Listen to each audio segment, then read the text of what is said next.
The castle noticed first. Hogwarts was old enough to feel changes in the air, old enough to remember battles, storms, and secrets.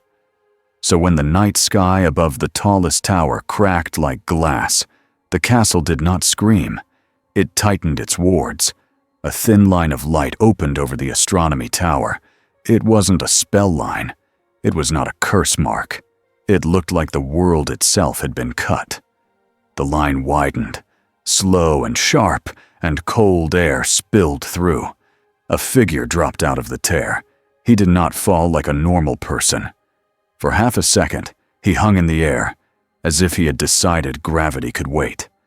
Then he landed on the stone with a clean, soft step, like he was stepping onto a stage. He was tall. He wore green and gold, not like a school robe, not like a ministry uniform.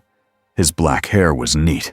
His eyes were bright and watchful, like he was always reading a room. He glanced up at the rip in the sky. It shivered behind him, like it wanted to close. His smile did not fade, but it changed. It became thinner. "Well," he said to the empty tower, voice calm and pleased. "That was not the door I aimed for." The wind moved. The torches along the tower flared brighter, then steadied. Somewhere in the castle below, a bell chimed once, not a school bell, a ward bell.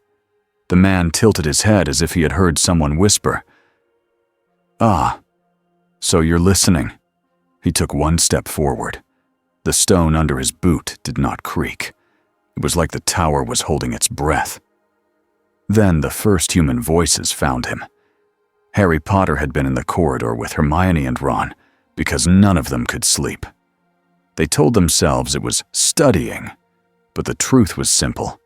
When you had survived too many surprises, you stopped trusting quiet nights. They saw light spill across the corridor floor. They ran to a window and looked up. Hermione's hand went to her wand at once. "That is not a meteor," she whispered. "That is—" "A hole," Ron said, eyes wide. "That is a hole in the sky." Harry's scar did not burn. That was the strange part. It should have hurt. It should have warned him. Instead, he only felt a prickling on his skin, like the air was charged. They hurried up the stairs.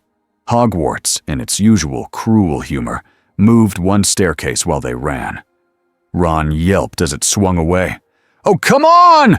Ron snapped at the castle itself. Harry pushed forward anyway, fast and stubborn. He found the next stairs, and they climbed.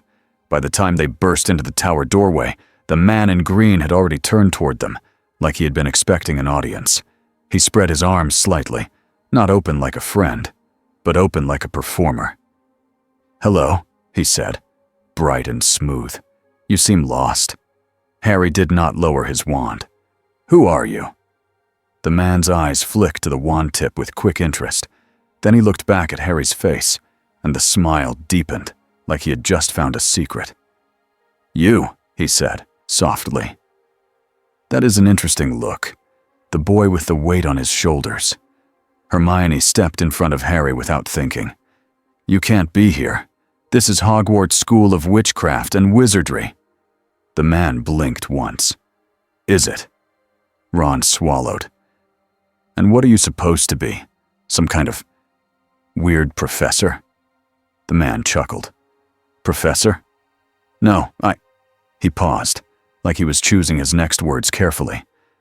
"I am a traveler," he decided. "And you three are very brave or very foolish to point sticks at a stranger." Harry's grip tightened. "They're wands." The traveler's gaze dropped again. He seemed almost delighted. "Wands. Good. Tools. Focus. This world does love its little rules." In the space of a heartbeat, there were suddenly 6 of him. 6 identical men in green stood in a loose circle, all smiling. The real one did not announce himself. None of them did. They all spoke at once, their voices blending like a choir.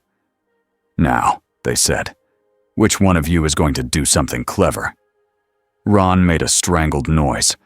"I hate this already!" Hermione fired first. "Stupefy!" Red light flashed. It hit one of the men dead in the chest. The man burst into green smoke. Harry fired. Ron fired. Hermione fired again. Spells lit the tower. 2 more figures vanished. Another bent away like a shadow and became a puff of leaves that scattered on the wind. 3 remained. The traveler stepped through the spells like he knew where each one would go. He did not move like a wizard. He moved like someone used to knives and battle and rooms full of enemies. Harry aimed again. A hand touched Harry's wand, gently but firmly, pushing it off target. Harry jerked back, shocked. The traveler had crossed the space between them without any warning, not fast like a blur. Fast like Harry had simply lost track of him. "You have courage," the traveler said, voice low now, close. "But you are not angry. Not yet. That is good." Harry swung his wand up again, and this time the traveler lifted his palm. A thin, shimmering wall appeared in the air like a sheet of glass. Harry's spell hit it and scattered into sparks. Hermione's eyes widened. "That's not a shield charm." The traveler gave her a pleased look, like she had earned a point. "No." Then Hogwarts pushed back. One of the remaining copies flickered, not from a spell, but from the air itself. The torches flared again, and the copy's edges went thin, like the castle was peeling it away. The traveler's smile slipped for the first time. He turned his head slowly, staring at the stone, and the torches, and the wards he could not see but could feel. "Ah," he murmured, "you are not just a building." A new sound rolled through the tower, deep and old. Footsteps. Not students. Not panicked running. Calm steps. Certain steps. Albus Dumbledore entered the astronomy tower as if he had been walking there for hours, even though Harry was sure they had only just arrived. The headmaster's eyes took in the torn sky, the stranger in green, the spells hanging in the air like smoke, and the 3 students with wands raised. Dumbledore's voice was gentle. "Harry, Hermione, Ronald, it is past curfew." Harry's heart hammered. "Professor, he came out of the sky." "I can see that," Dumbledore said, still calm. His gaze settled on the traveler. "And you, sir, have chosen a dramatic entrance." The traveler straightened, pleased again, like he respected good manners even in strange places. "I do try." "Then perhaps," Dumbledore said, "you might tell me who you are, and why the night has cracked open to deliver you to my school." The traveler's eyes gleamed. He looked Dumbledore up and down, measuring him like a rival and a curiosity at the same time. "Names are tricky things," the traveler said. "In some worlds, they are chains." Dumbledore's eyes did not harden, but the air around him shifted, almost too subtle to notice, like the castle itself was listening through him. "In this world," Dumbledore said, "names are often the start of understanding." The traveler's smile returned, slow and sharp. "And if I do not wish to be understood?" Behind him, the rip in the sky shivered. It did not close.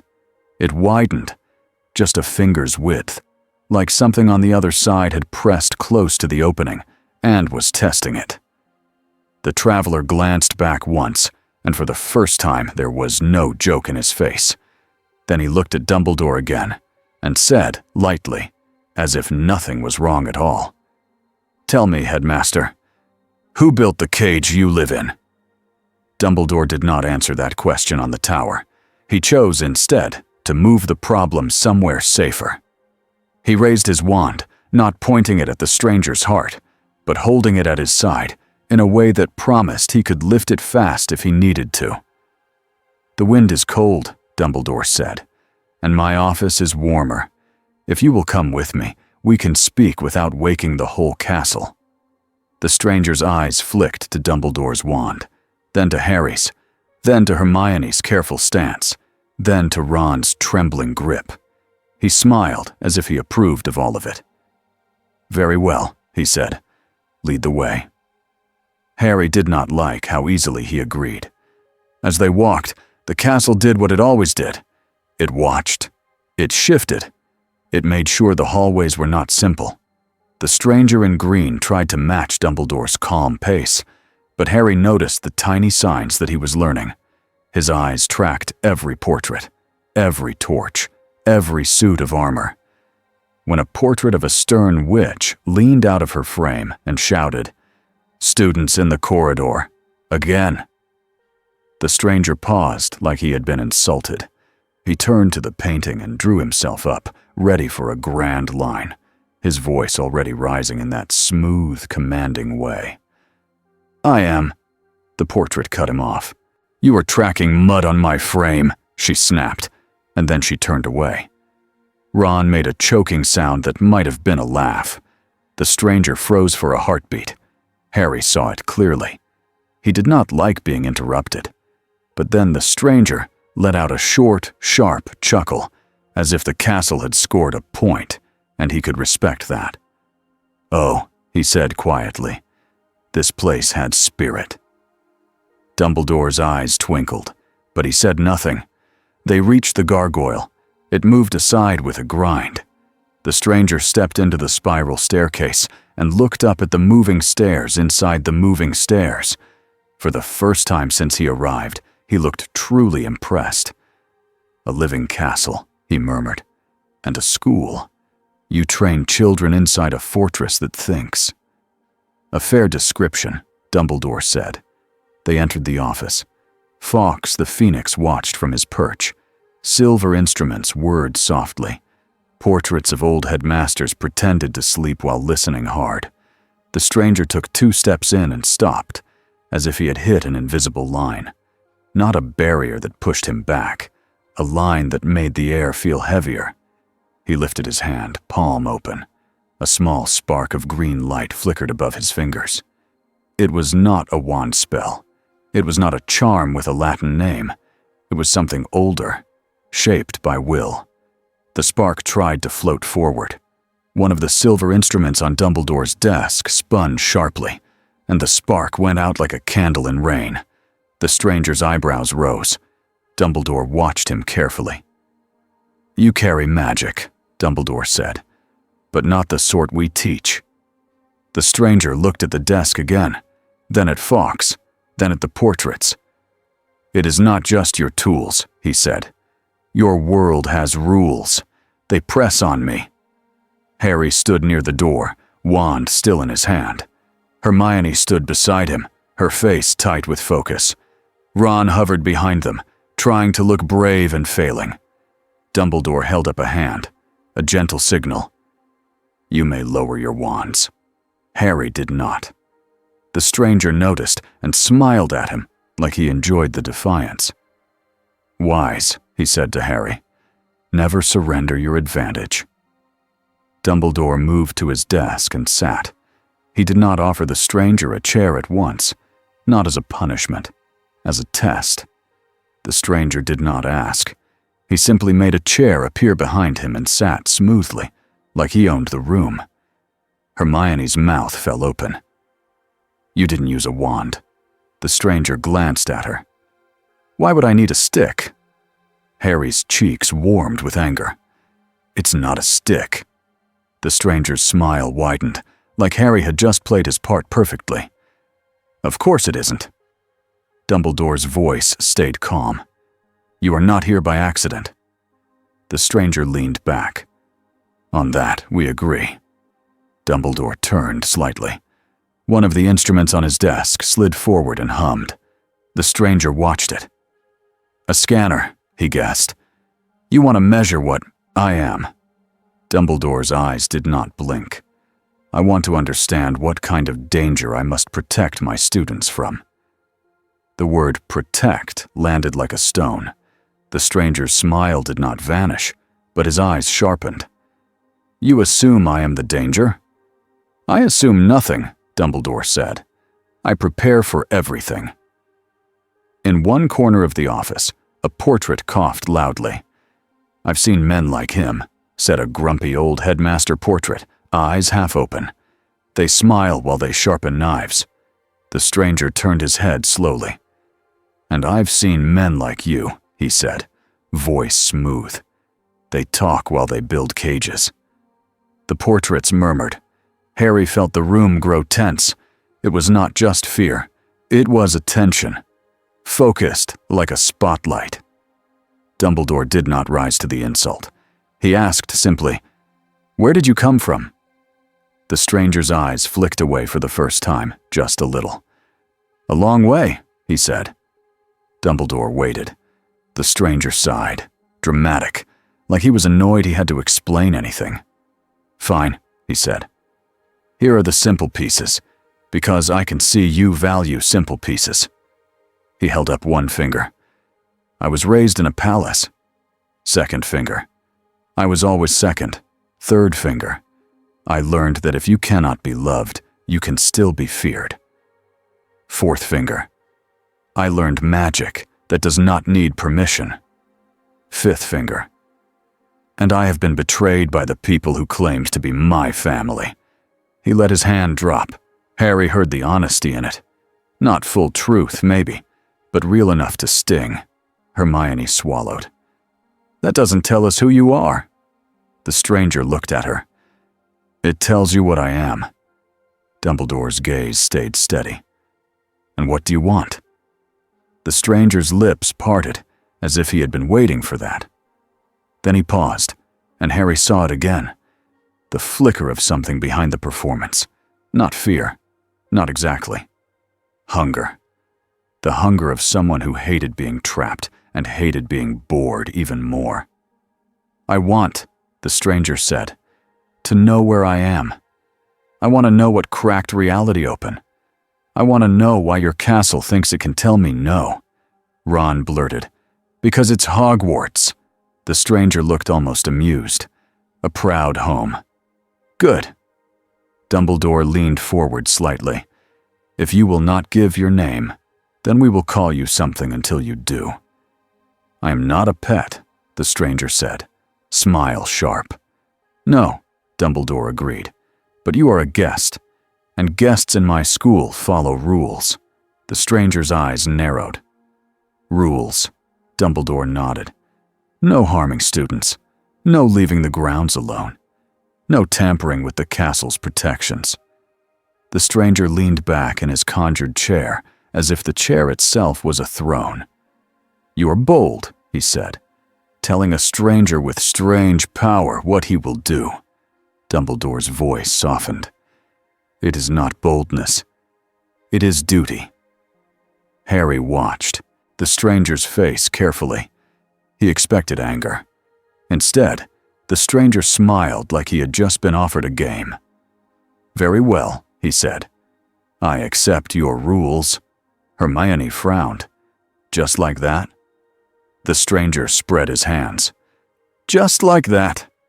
Harry did not believe him for 1 second. Dumbledore did not either.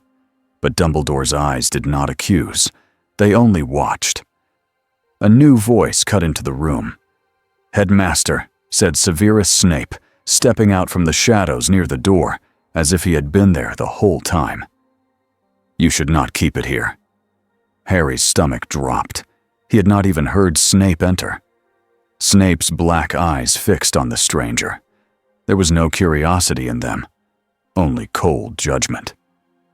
The stranger looked at Snape, and for the first time his smile turned sly in a different way.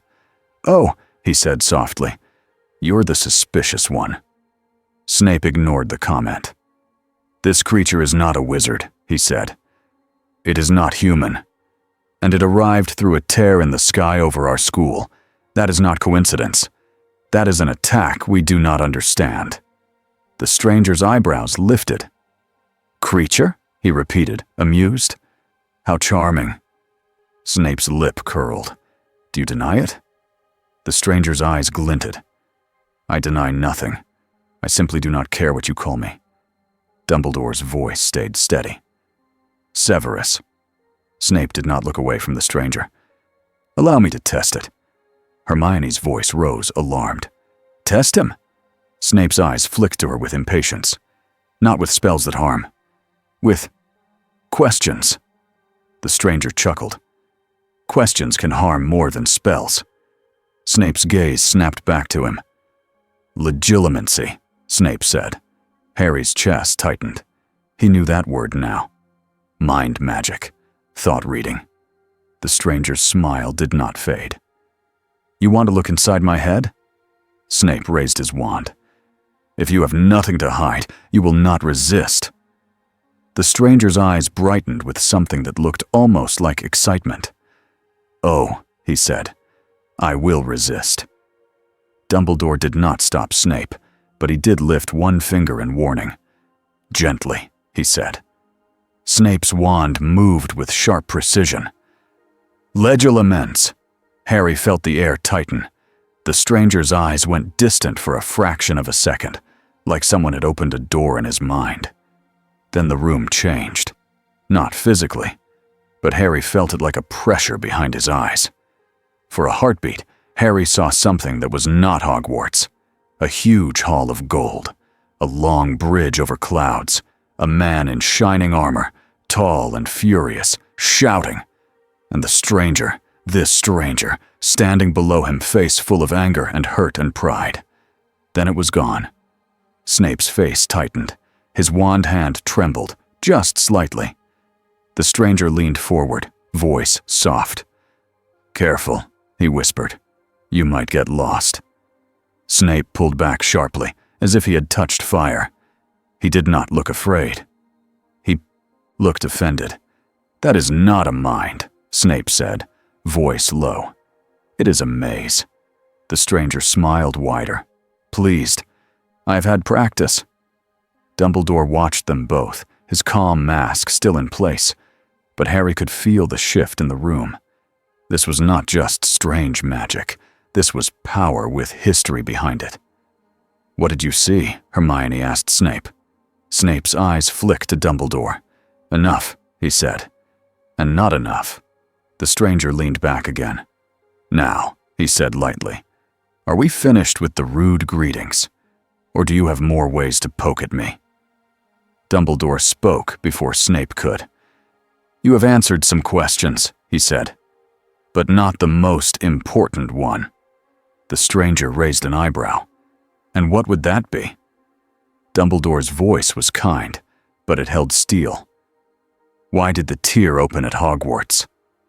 The stranger's smile paused. For the first time, he did not have a quick line.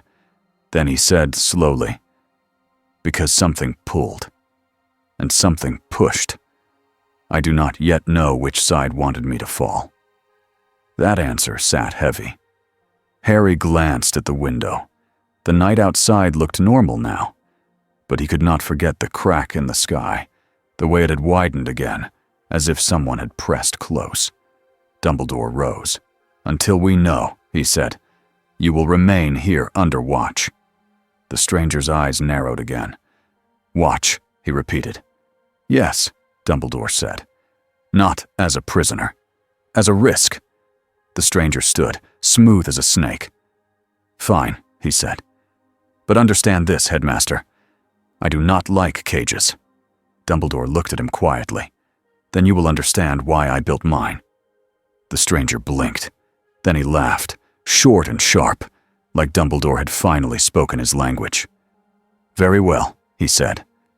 Let us see which of us gets bored first. Dumbledore turned to Harry and the others. You three, he said softly, will return to your dormitories. Harry hesitated. Sir, he will be watched, Dumbledore promised. Harry did not like it, but Dumbledore's voice carried a weight that made you obey. As they left, Harry looked back once. The stranger in green was staring at the ceiling, at the instruments, at the portraits pretending to sleep. He looked like someone studying a lock, and Hogwarts, for its part, felt it too. Because as Harry stepped into the spiral staircase, he heard a low, distant sound, like a hum passing through stone. The castle was reacting. Down in London, far from the school, in a place with no moving stairs and no friendly ghosts, a metal ring on a desk began to vibrate. An unspeakable in a dark robe looked up sharply. On the desk, a glass orb that was meant to stay still started to tremble. Dust lifted from its surface as if it was breathing. A thin line of light appeared inside it. Not a prophecy yet. A warning. The unspeakable whispered, "Anomaly." The first real attack came 2 nights later. Harry felt it before anyone said anything. It was not his scar. It was the castle. He woke to a strange silence, not the calm silence of sleeping students. A wrong silence, like the air had been held too still.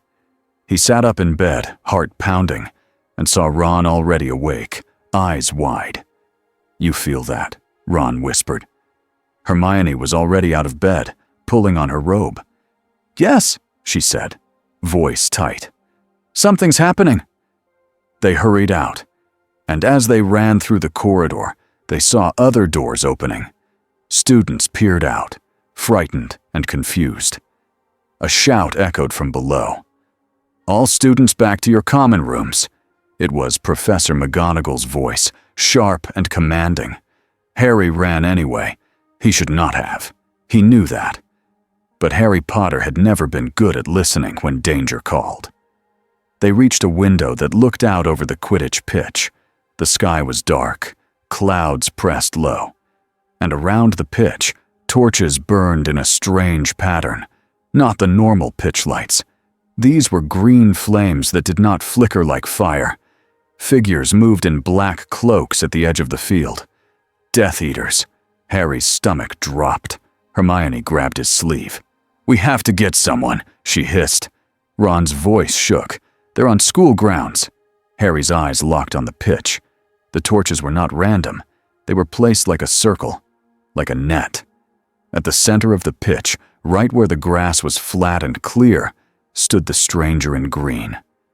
He was alone, and he looked almost annoyed, like someone had interrupted his sleep for no good reason. A Death Eater stepped forward, wand raised. The mask glinted in the torchlight. The Death Eater's voice boomed, magically loud.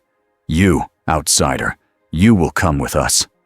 The stranger tilted his head, calm as ever. "Come with you," he repeated. "To where?" "To your end," the Death Eater snarled. The stranger sighed. "That is such a dull invitation."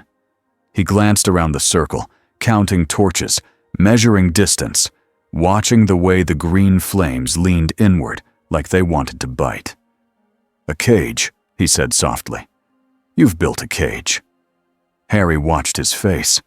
The stranger looked pleased for half a second, as if he respected the effort. Then the Death Eaters moved together. Their wands rose as one. Spells shot toward the center like arrows. The stranger did not run. He lifted one hand, palm open, and the air in front of him bent. The first spells hit an invisible curve and slid away, cutting lines in the grass as they missed. The second wave hit, and the stranger vanished. Harry's eyes darted. The stranger reappeared behind 2 Death Eaters, close enough to touch them. He grabbed one by the cloak and yanked him off balance with Asgardian strength that no wizard expected. The Death Eater hit the ground hard. The other Death Eater spun, wand up, and fired. But the wand shot sparks and nothing else. It had turned into a small snake. The opossum Death Eater shrieked and threw it away. The stranger smiled. Much better.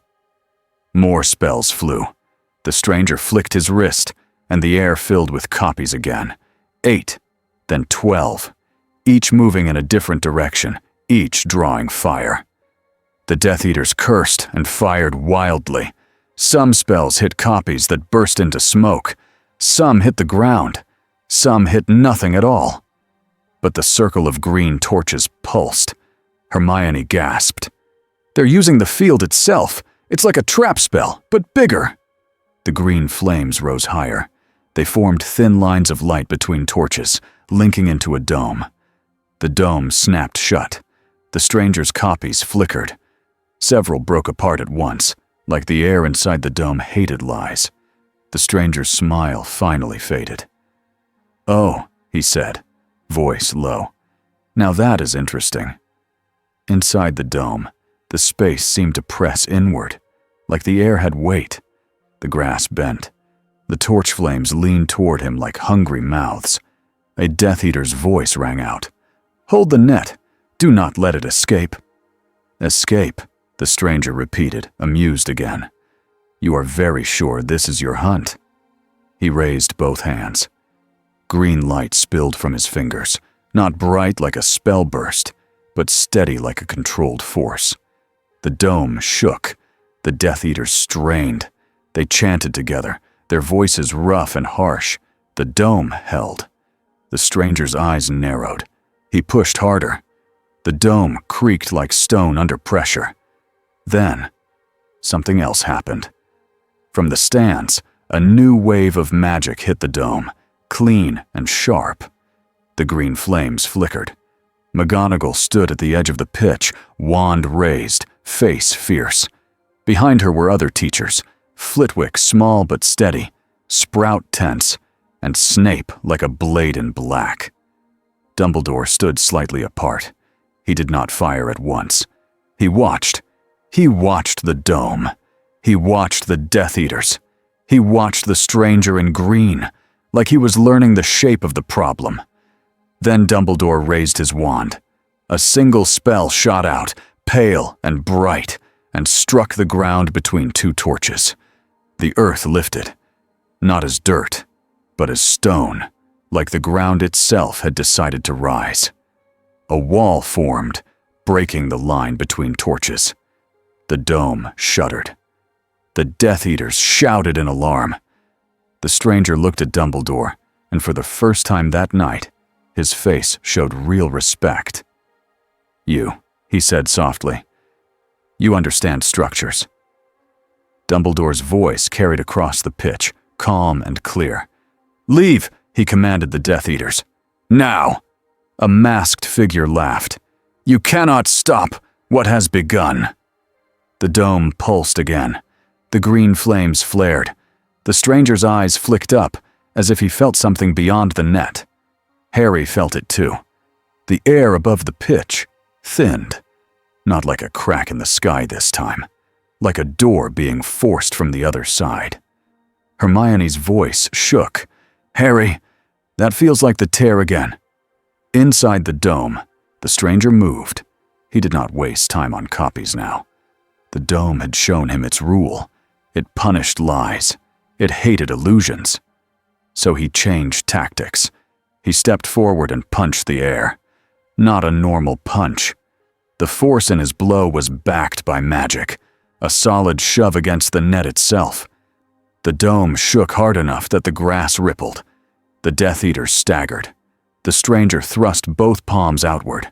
Green light spread into thin strands that wrapped around the dome like ropes. He pulled. The dome strained. Several torches cracked. Green flames spilled onto the grass, burning without smoke. The Death Eaters screamed, chanting louder, trying to hold the spell together. Dumbledore moved at last, fast and clean. He swept his wand in a wide arc, and the sky above the pitch lit up with a shield of golden light, not trapping anyone, but protecting the school from the spill of magic. Snape fired a cutting curse at one torch base, precise. It shattered, breaking the circle more. McGonagall transfigured another torch into a flock of birds that exploded outward, scattering the net structure. The dome flickered. The stranger seized the moment. He surged forward with Asgardian speed and strength, grabbed the nearest Death Eater by the front of his robe, and lifted him off the ground like he weighed nothing. The Death Eater kicked and fired a curse point blank. The stranger took it in the shoulder and barely flinched. The curse left a black mark on his armor, but he stayed standing. Harry's eyes widened. That should have knocked a man down. The stranger leaned close to the masked face. "You keep using killing words," he murmured, voice almost bored. "Do you have anything else?" Then he slammed the Death Eater into the ground, hard, and the man went limp. More Death Eaters fired. The stranger spun. green energy flicking out like blades of light. It wasn't a killing spell. It was controlled force, knocking wands away, snapping masks, throwing bodies backward. A Death Eater stumbled and hit the stands, cracking wood. The stranger did not chase. He stayed near the center because he could feel the net's real purpose now. They were not trying to kill him. They were trying to mark him. The dome's light had shifted. The green flames were not just trapping. They were pulling, tugging at him like invisible hooks, trying to catch a piece of his magic and hold it. The stranger smiled again, sharp and angry at once. "A trap that learns," he said. "Clever. But you are greedy." He raised his hands and did something Harry had never seen. He did not cast outward. He cast inward. Green light folded around his body like a tight cloak. His outline sharpened, solid and real. For a second, he looked less like a trickster and more like a statue of a god. The dome's hooks tugged and snapped. The backlash hit the Death Eaters like a wave. 2 fell to their knees. 1 screamed and grabbed his head. The dome cracked, not fully breaking, but splitting enough that cold air rushed through. Above the pitch, the sky shimmered. A thin line appeared. The tear again. Harry's breath caught. "It's opening!" Dumbledore's face tightened for the first time. He turned his wand upward, and the golden shield above Hogwarts flared brighter. The Death Eaters saw it too. Their leader shouted, "Hold it open! Use the mark!" One Death Eater slammed a hand to the ground and pressed something into the grass. A rune glowed. Green light shot upward, hitting the shimmering line like a nail. The line widened. The stranger's eyes widened, just slightly. He did not look afraid. He looked furious. "You think you can pull my door wider?" he snapped. "You have no idea what you are inviting in." Snape's voice cut across the field. "Headmaster!" Dumbledore moved. He apparated to the center edge of the broken dome, robes snapping, wand raised. For one heartbeat, Dumbledore and the stranger in green stood near each other, side by side, facing the same threat. Dumbledore's voice was low. "Can you close it?" The stranger's eyes flicked to him. "Yes," he said, "but it will not be gentle." Dumbledore nodded once. "Then be fast." The stranger stepped forward, under the widening tear. He lifted both hands. The air around him shimmered as he pulled at something unseen, like grabbing the edges of a rip in fabric. The tear resisted. It was not only his magic. It was the Death Eater's rune, and something else pushing from the other side. The stranger gritted his teeth. Green light poured from his hands into the tear's edges, trying to stitch them. The tear fought back. A sound came through it, low and deep, like a growl from a far place. Harry's blood turned cold. Ron whispered, "What is that?" Hermione's face went pale. "That isn't a wizard sound." The stranger's jaw tightened. "Exactly." He shoved harder. The tear narrowed. The Death Eaters screamed and fired into the air, trying to break his focus. Spells streaked toward him. Dumbledore's wand moved like a conductor. Every spell aimed at the stranger curved away, intercepted by clean, bright magic. Not with brute force, but with perfect control. McGonagall and Flitwick pushed the Death Eaters back, step by step. Snape moved through them like a shadow, striking wands and legs, forcing them off balance without wasting motion. The Death Eater leader saw the fight turning. He yelled, "Take what you can!" 2 Death Eaters darted toward the rune in the grass. One scooped up the marked dirt, the glowing fragment, like a thief grabbing a prize. The moment he lifted it, it flared once, bright green, like it had tasted the stranger's power. The Death Eater laughed, breathless. "We have it!" Then he disapparated with a crack. Several others followed, retreating in panic and triumph mixed together. The rune dimmed. The tear narrowed again. The stranger gave a final, violent push. The tear sealed, with a sharp snap, like a door slamming. The air steadied. Silence fell over the pitch. Students were gathered at windows now, faces pressed close, eyes wide. Some were crying. Some looked like they could not breathe. Harry realized his hands were shaking. The stranger lowered his arms slowly. The black mark on his shoulder armor was still there, smoking faintly. He looked down at it, annoyed, then looked at the broken torches and the burned grass. He turned to Dumbledore. His voice was quieter now, not friendly, not cruel, honest. "They stole a piece," he said. "A trace." Dumbledore's gaze was steady. "Yes." The stranger's mouth twisted. "Then they will try again." Snape stepped forward, eyes sharp. "Who are you?" he demanded. "What did they try to open?" The stranger's eyes flicked to Snape, then to the teachers, then to the windows full of watching children. For a moment, he looked like he might lie, like lying was the easiest breath in the world.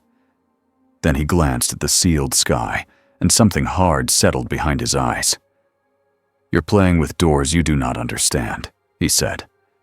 Dumbledore's voice was calm, but it carried weight. "And you understand them?" The stranger hesitated. Harry leaned forward without thinking, heart loud in his chest. "You said names or chains," Harry said. "But you also said you were pulled and pushed. If you want help, tell us what to call you." The stranger looked at Harry. In his face, Harry saw something old and sharp and tired, like someone who had been laughed at, feared, used, and praised, sometimes all in the same day. The stranger let out a slow breath. "My name," he said, "is Loki." The name hit the air like a spark. Hermione's eyes widened, not because she knew it, but because the way he said it made it sound important. Dumbledore did not react like he recognized it. He only nodded, accepting the gift and the warning inside it. "Loki," Dumbledore repeated softly. "Then Loki, you will come back to my office." Loki's smile returned, small and dangerous. And then, Loki said, glancing at the scorched grass where the rune had been, "You will tell me everything you know about prophecy." Dumbledore's eyes tightened slightly. "That is not a simple subject." Loki looked up at the night sky, where the tear had been. His voice dropped into a quiet promise. Nothing about tonight was simple.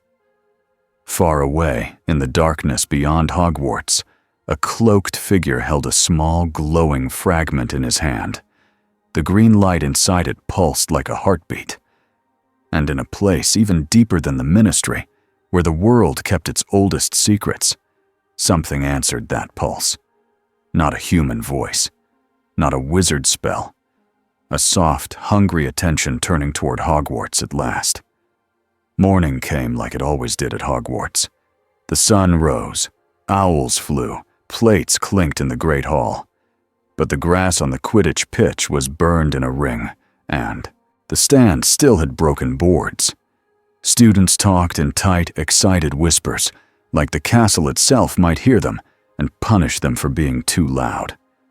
Hermione had not slept. She sat at the Gryffindor table with a cup of tea she did not drink. Her eyes kept sliding to the staff table. The seat beside Dumbledore was empty. Snape was there, stiff and silent, staring at his plate like it had insulted him. Harry kept glancing at the doors, waiting for something. He did not know what. Another attack. Another tear in the sky. Another person falling into their lives. Ron leaned in and whispered, "Do you think he's still here?" Hermione did not answer right away. She listened to the room. Some students were saying Loki's name like it was a spell. Some were saying the Green Man like that made it safer. A Ravenclaw near the middle table was telling a group in a proud voice, "He picked a Death Eater up like a sack of potatoes." Hermione shot the Ravenclaw a look that said, "Stop turning this into a story." The Ravenclaw did not notice. McGonagall walked in, fast and sharp, and the room fell quieter. "Breakfast is not a meeting," she snapped. "Eat, stop staring, and do not repeat rumors like they are facts." Her eyes swept the tables. They stopped on Harry for a second. Harry swallowed and looked down. Then Hermione felt it. A small shift in the air, like a door opened without a sound. Loki appeared at the side of the Great Hall, near a stone pillar, as if he had stepped out from behind it. No one had seen him walk in. He wore the same green and gold, clean and perfect, even after a night of fighting and closing a tear in the sky. The mark on his shoulder was hidden now, but Hermione had a strong feeling it was still there. He scanned the room once, like a king checking his court. Then he took one step forward. Hermione saw it coming. She knew that look. He was about to do it. He was about to make a moment. Loki drew a slow breath, opened his mouth. A loud crash rang through the hall. Peeves the poltergeist shot across the ceiling, dragging a chain of spoons and shouting, "Pitch is burned! Pitch is burned! Someone sing for the burned pitch!" Students laughed, nervous and loud. Loki froze mid-step. His face stayed calm, but his eyes narrowed so slightly, Hermione almost missed it. He looked up at Peeves like he had found a new enemy. Peeves swooped down, flipped upside down, and stuck his tongue out at Loki. "New bloke," Peeves sang. "Green and mean, thinks he's keen." Loki stared. Then he smiled in a way Hermione did not like. It was too neat, too pleased. "Ah," Loki said softly. "So this castle makes its own jokes." Peeves stuck his head through a wall and shouted, "It makes jokes out of you, too." Loki's fingers twitched, as if he wanted to flick magic at the poltergeist and teach it manners. The torches on the walls flared once. Loki's hand stopped. He noticed. Hermione noticed. The castle noticed him noticing. McGonagall's voice cracked like a whip. "Peeves!" Peeves cackled and shot away, rattling spoons like bells. Loki took his moment anyway, but smaller now, like he had adjusted. He walked down the side aisle, not to the student tables, but toward the staff table. Students watched him pass like he was a dragon in human shape. Some leaned back, some leaned forward. A few looked like they wanted to ask questions. Loki ignored them all. Snape's eyes tracked him, cold and hard. Loki paused by Snape's chair, leaned down just enough to be rude, and said in a mild voice, "You're still thinking about my mind." Snape did not look up. "I'm thinking about the danger you brought." Loki's smile sharpened. "I did not bring them. They came for me." Snape's eyes flicked up at last. "And that is meant to comfort us?" Loki straightened. "No," he said simply. "It is meant to warn you." Before Snape could answer, Dumbledore entered. He looked tired, but steady. His eyes went to Loki, then to the students, then to the broken, worried mood in the hall. He did not smile. "Eat," Dumbledore said, voice calm, and somehow the room breathed again. Loki watched him like a puzzle he wanted to solve. Dumbledore sat, poured tea, and finally looked up at Loki. "After breakfast," Dumbledore said, "we will speak." Loki's chin lifted. "Good. I have questions." "I imagine you do," Dumbledore replied. And that was it. No big scene, no shouting, just two powerful people setting a line in the sand without drawing it. Hermione felt cold anyway, because she understood what adults did when they spoke like that. They were deciding what would happen to everyone else. Later, in Dumbledore's office, the air felt even heavier than before. Harry sat stiffly on a chair near the door. Hermione sat beside him, hands folded tight in her lap. Ron looked like he wanted to be anywhere else. McGonagall stood straight-backed near the desk. Snape leaned against the wall, arms crossed, eyes like knives. Loki did not sit this time. He stood by the window, looking out at the grounds as if they belonged to him already. Dumbledore's voice was gentle, but it did not soften the subject. "The Ministry has been informed," Dumbledore said. Ron groaned quietly. Hermione shot him a warning look. Loki turned from the window. "Informed," he repeated. "By whom?" "By several frightened owls," McGonagall snapped, as if the very word annoyed her. "And by witnesses who cannot keep their mouths shut." Loki's eyes sparkled with mock pity. "People love stories." Snape's voice was low. "People love control. The Ministry will come to take it." Dumbledore folded his hands. "They will ask what you are," he said to Loki. "They will ask if you are a wizard. They will ask if you are a threat." Loki's smile was lazy. "And what will you tell them?" Dumbledore did not blink. "I will tell them the truth. You arrived through a tear in the sky. You fought Death Eaters. You helped seal the tear. You are powerful." Loki's gaze sharpened. "That last part will be their favorite." "They fear what they cannot label," McGonagall said. Loki nodded once, as if he respected that. "I understand fear." Hermione's voice rose before she meant it to. "Why are they after you?" Loki looked at her, calm. "Because they think they can use me." Snape made a sound like a quiet laugh. "And can they?" Loki turned slowly towards Snape. "They can try." For a moment, the room felt like a duel was about to start without wands. Harry swallowed. "You said they stole a piece," he said. "A trace." Loki's eyes flicked to Harry, and something softened just a fraction. Not kindness, not love. Something more uncomfortable. Recognition. "Yes," Loki said. "They took a mark of me. That means they can build spells that aim better next time." Dumbledore nodded. "Then we must prepare." Loki tilted his head. "We," Snape's voice cut in. "You speak as if you will remain." Loki's smile returned. "I might." McGonagall's eyes narrowed. "This is a school." Loki's gaze swept the room. "And yet you have Death Eaters on your lawn."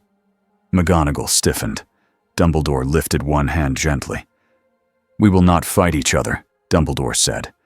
"Not while danger grows." Loki's eyes stayed locked on Dumbledore. "Tell me about prophecy," he said. "Direct now." "No jokes." The room went still. Hermione felt her stomach tighten. She had read about prophecy. She had read enough to know it was not a safe topic. Snape's eyes narrowed. "No." Loki's gaze flicked to him. "No?" Dumbledore's voice stayed calm. "It is not a subject we share lightly," he said. "And you asking so quickly tells me it matters to you." Loki's jaw tightened, just slightly. "Where I come from," he said, "the idea of fate is a weapon. People use it to trap you in a story you did not choose." Dumbledore watched him carefully. "And you mean to break it?" Loki's eyes flashed. "I mean to understand it. Then we will see what breaks." Hermione's throat went dry. She hated how reasonable that sounded, and how dangerous it truly was. Dumbledore leaned back. "We will speak of it," he said. "In time. When trust exists." Loki gave a short laugh. "Trust," he repeated, like it was a word he had heard but never kept. Then a loud tapping came from the window. An owl. Not the Hogwarts owls. This one wore a small ribbon with the Ministry seal. McGonagall's mouth tightened. "Already?" Dumbledore rose and took the letter calmly. He opened it, read once, and sighed. "They will arrive this afternoon," Dumbledore said, "with an inspection team." Snape's eyes gleamed with cold satisfaction. As predicted. Loki's smile turned sharp again. "Inspection," he said. "A polite word for invasion." Dumbledore looked at Loki. "You must be careful." Loki's chin lifted. "Careful is boring." Dumbledore's eyes held his. "Boring keeps children alive." For a moment, Loki did not answer. His gaze flicked, just once, toward Harry. Then Loki looked away like he did not want anyone to notice that. When the Ministry team arrived, they did not come quietly. Carriages rolled up the drive. Boots hit stone. Voices echoed. Students pressed to windows and whispered. Hermione watched from behind a curtain in a corridor near the entrance hall, heart thumping. Harry and Ron were with her, and they all tried to stay hidden, but the sound of adults arguing carried far in a castle built for echoes. The leader stepped inside with a smile that was meant to look sweet. Dolores Umbridge. Her pink outfit did not belong in the dark stone hall. Her little bow looked like it was trying to pretend nothing terrible ever happened. Behind her came 2 Aurors, stiff and ready, and a thin man with parchment and ink, already writing like the truth was something he could trap on a page. Umbridge's voice was high and bright. "Headmaster!" Dumbledore met her halfway, calm as ever. "Professor Umbridge," he said, polite and careful. "What brings you here so swiftly?" Umbridge's smile widened. "Oh, just concern," she said. "The Ministry cares so deeply about student safety." Hermione felt anger rise. She cared about control. Everyone knew that. Umbridge clasped her hands. "We received reports," she continued, "of a dangerous incident, a break-in, a battle, and a creature." Hermione flinched at the word. Dumbledore's eyes cooled slightly. "You mean, a visitor?" Umbridge's eyes flicked, a tiny flash of annoyance. "If it were a visitor, Headmaster, it would have a name in our files." Dumbledore's voice stayed even. "It has a name." Umbridge leaned in, excited. "Oh, and what might that be?" Dumbledore did not answer right away. Hermione realized he was choosing carefully. If he said Loki, it would mean nothing to the Ministry. But it would become a label, and labels were Umbridge's favorite tools. Before Dumbledore could speak, a soft voice came from the side. "My name," Loki said, stepping into the entrance hall like he had been standing there the whole time, "is not your business." Umbridge turned sharply, eyes widening with false surprise. "Oh," she said, hand to her chest. "There you are." Loki stood tall, calm, and clearly amused. His clothes were flawless again. His smile was polite, in a way that felt like a blade hidden behind silk. Umbridge's gaze swept him from head to toe. Hermione saw her eyes stop on the gold and green, on the confidence, on the fact that he did not look afraid of her. Umbridge's smile tightened. My, she said. "And what are you, exactly?" Loki tilted his head. "Annoyed." One of the Aurors shifted, hand tightening on his wand. Umbridge gave a little laugh, as if Loki had told a joke she enjoyed. "How clever," she cooed. "But we do need answers." Loki's smile did not change. "Do you?" Umbridge's eyes glittered. "Yes," she said, sweet as poison. "We do. For the children." Hermione watched Loki's eyes. That word landed. Children. It was a shield Umbridge used to hide behind while she struck. Loki looked at Dumbledore. "Is this one always like this?" Umbridge's smile twitched. "Excuse me?" Dumbledore's voice was calm. "Professor Umbridge is here to ensure the Ministry feels satisfied." Loki's eyebrows rose. "Satisfied," he repeated, tasting the word. "So they will leave you alone." Dumbledore did not deny it. Umbridge stepped forward, voice bright. "We will also need to examine the anomaly that appeared above the school." Loki's eyes narrowed slightly. "The tear." Umbridge smiled. "Yes, the tear. We will be sending a report, and we will be deciding the safest next steps." Loki's voice turned colder. "You will decide nothing about me." Umbridge's smile stayed in place, but her eyes hardened. "Oh, but the Ministry decides many things," she said. "That is how order is kept." Loki leaned a little closer, and Hermione felt the air shift, not from wand magic, from will. "Order," Loki said softly. "Is that what you call fear with paperwork?" Umbridge's cheeks pinked. One Auror raised his wand slightly. Dumbledore's voice cut in, gentle and firm. "No wands," he said. It did not sound like a request. The Auror lowered his wand, swallowing. Umbridge's smile returned with effort. "Headmaster," she said, "this being must come with us for evaluation." Hermione's heart kicked hard. Dumbledore's eyes went still. "No," he said simply. Umbridge's smile vanished for a heartbeat. Then it snapped back, wider and harsher. "Headmaster, you do not have authority over creatures that are not registered." Loki laughed once, short and sharp. "Registered," he said.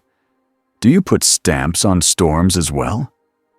Umbridge pointed her parchment at him like it was a wand. "We can," she said sweetly, "if storms threaten children." Loki's eyes flashed. "Careful," he murmured. Dumbledore stepped between them, calm as stone. "You will not take anyone from this school without cause," he said. "And you will not call him a creature in my halls." Umbridge's eyes narrowed. "Then perhaps," she said softly, "we will need to add new protections." Hermione knew what that meant. New rules, new decrees, new chains. Loki watched Umbridge with interest now, like he had found a different kind of enemy. Not a fighter, a controller. Umbridge turned to her team. "Inspect," she chirped. "Everything." They marched off, boots clicking. As Umbridge walked away, she leaned close to Dumbledore and whispered loud enough that Hermione could hear. "If this thing harms a child, Headmaster, your name will be the first blamed." Then she left, smiling. Loki watched her go. His smile faded. "That one," Loki said, quiet now, "is dangerous." Dumbledore's voice was softer. "Yes," he agreed, "in her way." Snape appeared from the shadows like he belonged there. "Now you understand," he said to Loki. "You are a problem they will use to tighten chains." Loki turned his gaze to Snape. "I understood the moment she walked in." Snape's eyes narrowed. "Then leave." Loki's smile returned, thin. "And let them win?" Snape's voice was cold. "You do not care who wins. You care who controls you." Loki's eyes flashed, and for a second, Hermione thought he might strike Snape just to prove he could. Instead, Loki leaned in, voice quiet as a threat. "Be careful," he said. "You confuse me with someone who needs your permission." Snape did not flinch. "And you confuse this," he said, gesturing at Hogwarts. "With a palace you can fool." Loki's gaze slid to the walls, the torches, the suits of armor. Hermione saw it then. The truth behind Snape's words. Hogwarts had already pushed back on Loki's illusions, and Loki did not like being told no by stone. That night, Harry found Loki on a moving staircase. It was late. The corridors were mostly empty. The torches burned low. Harry had followed the feeling that something important was happening, like he always did. He should have been in bed. He knew that. But he kept walking anyway. Loki sat on one of the stairs as it shifted slowly, carrying him up and down without asking. He looked oddly still. Not bored. Thinking. Harry stepped forward, wand in hand, but lowered. Loki did not look surprised. "You again," he said, like Harry was a problem and a comfort at the same time. Harry swallowed. "Why did you save people?" he asked. Loki's eyes flicked toward him. "Is that your question?" "Yes," Harry said. "You could have run. You could have let them get hurt. But you didn't." Loki stared at him for a long moment. The moving stair carried them slightly upward, then stopped with a soft click. Finally, Loki spoke. "I hate bullies," he said, voice quiet. Harry blinked. That was not what he expected. Loki's mouth twisted. "Don't look so shocked. I can hate them and still be many other things." Harry stepped closer. "So you're good?" Loki laughed, softer this time. "Good?" he repeated. "Is that the only box you have?" Harry's jaw tightened. I have boxes, because people keep trying to kill me. Loki's eyes sharpened with something like understanding. Yes, he said simply. They do. Harry hesitated, then asked, What do you want? Loki looked away, down the corridor. I want to know the rules of this world, he said, and then I want to decide which ones matter. Harry's voice went tight. That sounds like trouble. Loki's smile returned, faint. Everything interesting is trouble. The stair shifted again, carrying Loki down a few steps, as if Hogwarts wanted to move him away from Harry. Loki noticed, and his eyes narrowed. You see, Loki murmured. Even your castle tries to manage conversations. Harry glanced at the wall, uneasy. It's just Hogwarts. Loki's gaze turned thoughtful. No, he said. It is more than that. It reacts to intent. It can taste lies. Harry frowned. How can a castle taste lies? Loki looked at him, and for a second, his face was serious and open. Because it is ancient, Loki said, and ancient things remember what tricks look like. Harry's scar prickled suddenly. Faint. Not pain. A warning. Loki's eyes flicked to Harry's forehead. Ah, Loki said softly. You have your own problem. Harry's hand went to his scar. Don't. Loki waved a hand, not touching. I won't poke it, he said, almost kind. I am not your friend. I am not your enemy. Harry swallowed. Then what are you? Loki's smile turned sharp again, like he regretted the soft moment. I'm a question, he said, and this world is giving answers. The moving stair jerked suddenly and swung away, separating them. Harry grabbed the railing. Loki stood smoothly, balanced without effort, and looked back across the gap. One more thing, Loki said. What? Harry called. Loki's eyes glinted. If your enemies believe fate is written, he said, then the best way to hurt them is to rewrite it. Then the stair carried Loki away, out of sight. Harry stood there, heart pounding, and felt colder than before. Because that was not a schoolboy plan. That was a god's plan. Far away, in a dark place where candles burned low, Voldemort listened. A kneeling Death Eater held out a small glass vial. Inside it, green light pulsed like a heartbeat. A trace, the Death Eater whispered. Taken from the rune. As ordered. Voldemort's red eyes fixed on it. He did not reach for it at once. He watched it like it might bite him. He had learned caution from too many surprises.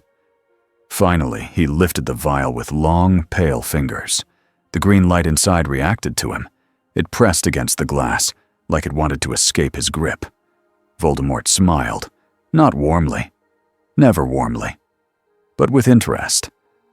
So, Voldemort murmured, you are real. Lucius Malfoy stood nearby, head bowed, but his eyes watched carefully. What is it, my lord? Lucius asked, voice smooth. Voldemort's gaze stayed on the vial. Not a wizard, he said. Not a creature in the Ministry's book. He tilted the vial slightly. The green light slid like liquid. And yet, Voldemort said softly, it uses magic without a wand. Bellatrix Lestrange laughed, wild and eager. Bring it to you, she cried. Let me drag it here. Voldemort's eyes snapped to her, and her laughter died in her throat. No, Voldemort said. It is proud. It will not come like a pet. He turned back to the vial. We do not pull a proud thing with chains, he said. We pull it with a promise. Lucius's eyes gleamed. A promise of power. Voldemort smiled again. Slow. A promise of meaning, he corrected. He set the vial down and stepped closer to a table covered in old parchment. Symbols. Runes. Notes about prophecy and binding and names. This Loki, Voldemort said, tasting the name, hates cages, Bellatrix hissed. Then we build a stronger one. Voldemort shook his head, almost gentle. No, he said. We offer him a throne without walls." Lucius's voice was quiet. "And when he sits," Voldemort's eyes gleamed. "Then we close the door." He turned toward a black cabinet in the corner. Inside were objects wrapped in cloth, dangerous things, things that should not be touched. "One more factor," Voldemort said softly, and his voice carried a rare kind of satisfaction. "The Department of Mysteries will react to him." Lucius stiffened slightly. "My lord?" Voldemort's smile widened. "Prophecy," he said. "Fate.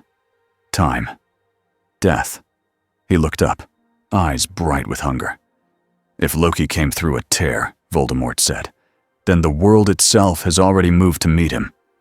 He leaned closer to Lucius and whispered, "Send him a message." Lucius's eyes flicked up. "What should it say?" Voldemort's voice was low and smooth. "Not my name," he said. "Not yet," he smiled. "Tell him," Voldemort whispered, "that there is a room in this world where fate is stored on shelves." The owl came to Hogwarts the next morning. It was not a ministry owl. It was sleek, gray, and expensive-looking, like it had been groomed. It landed on a windowsill near Loki, while he stood alone in a corridor, watching suits of armor shift, as if they were tracking him. Loki did not look surprised. He looked annoyed that someone had dared to interrupt his thinking. He took the letter. The seal was green wax, with a silver M. Malfoy. Loki's eyes narrowed. He opened it and read quickly. His expression did not change much, but the air around him tightened slightly, like his magic had reacted. He folded the letter and slipped it into his sleeve. Then he turned and walked. Not toward Dumbledore, not toward the Great Hall, toward the part of the castle where the walls felt older and the air felt like secrets, toward the places where Hogwarts kept the things it didn't want students to find. Hermione found him in the library. Of course it was the library. Loki stood near the restricted section rope like it was a personal insult. Madame Pince watched him from her desk with narrowed eyes, ready to strike him with a book if he tried anything. Loki glanced at Hermione as she approached. "You," he said. "Good. The clever one." Hermione bristled. "Don't call me that like I'm a tool." Loki's smile twitched. "Then stop being useful." Hermione's face went hot. "Why are you here?" Loki leaned closer to the rope. "Books," he said, as if the answer was obvious. "Your world hides its weapons in paper." Hermione stepped beside him. "If you're looking for prophecy," Loki's eyes snapped to her. "You know that word." Hermione swallowed. "I've read about it," she said carefully. "A little." Loki's voice dropped. "Where is it kept?" Hermione hesitated. She knew some things, not everything, but enough to understand danger. "I'm not telling you," Hermione said. Loki's smile stayed calm. "Why?" "Because you don't get to grab the most dangerous subject in our world like it's a toy," Hermione snapped. Loki's eyes narrowed. "You think I treat danger lightly." Hermione met his gaze. "I think you treat everything like a game." For a moment, Loki's face went still. Then he laughed quietly. "That," Loki said, "is because games are the only honest battles. Everyone knows the rules. Everyone agrees a winner exists." Hermione's voice softened despite herself. "Life isn't like that." Loki's eyes flicked away. "No," he said, "it isn't." Madame Pince cleared her throat loudly. Loki turned slightly and gave her a polite nod that somehow felt insulting. Then he looked back at Hermione. "I'm going to find the room where your world stores fate," Loki said. Hermione's stomach dropped. "You can't." Loki's smile sharpened. "Watch me." Hermione's hands clenched. "Dumbledore won't let you leave Hogwarts alone." Loki's eyes glinted. "Then it's fortunate," he said, "that I am not leaving alone." Hermione's heart pounded. "What does that mean?" Loki leaned in, voice quiet. "It means," he said, "someone will follow me. Someone with a good heart and a loud conscience. Hermione stared at him, horrified. "You're planning to use Harry?"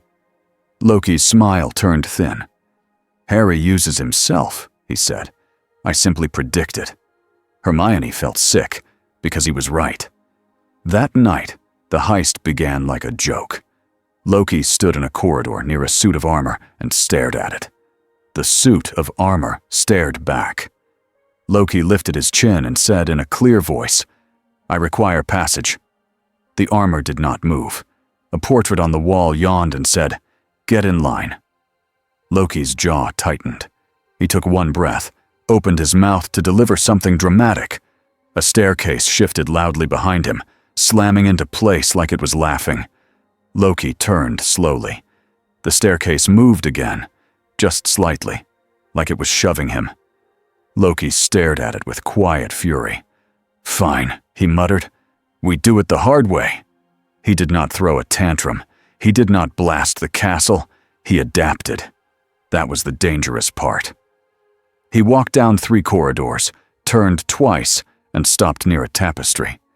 Hermione, hidden behind a corner, watched with a pounding heart. Harry and Ron were with her, because of course Harry had refused to stay in bed once Hermione told him Loki was moving around the castle. "I knew it," Ron whispered. "I knew he'd do something." Harry's eyes were locked on Loki. "We can't let him break into whatever he's breaking into," Hermione whispered.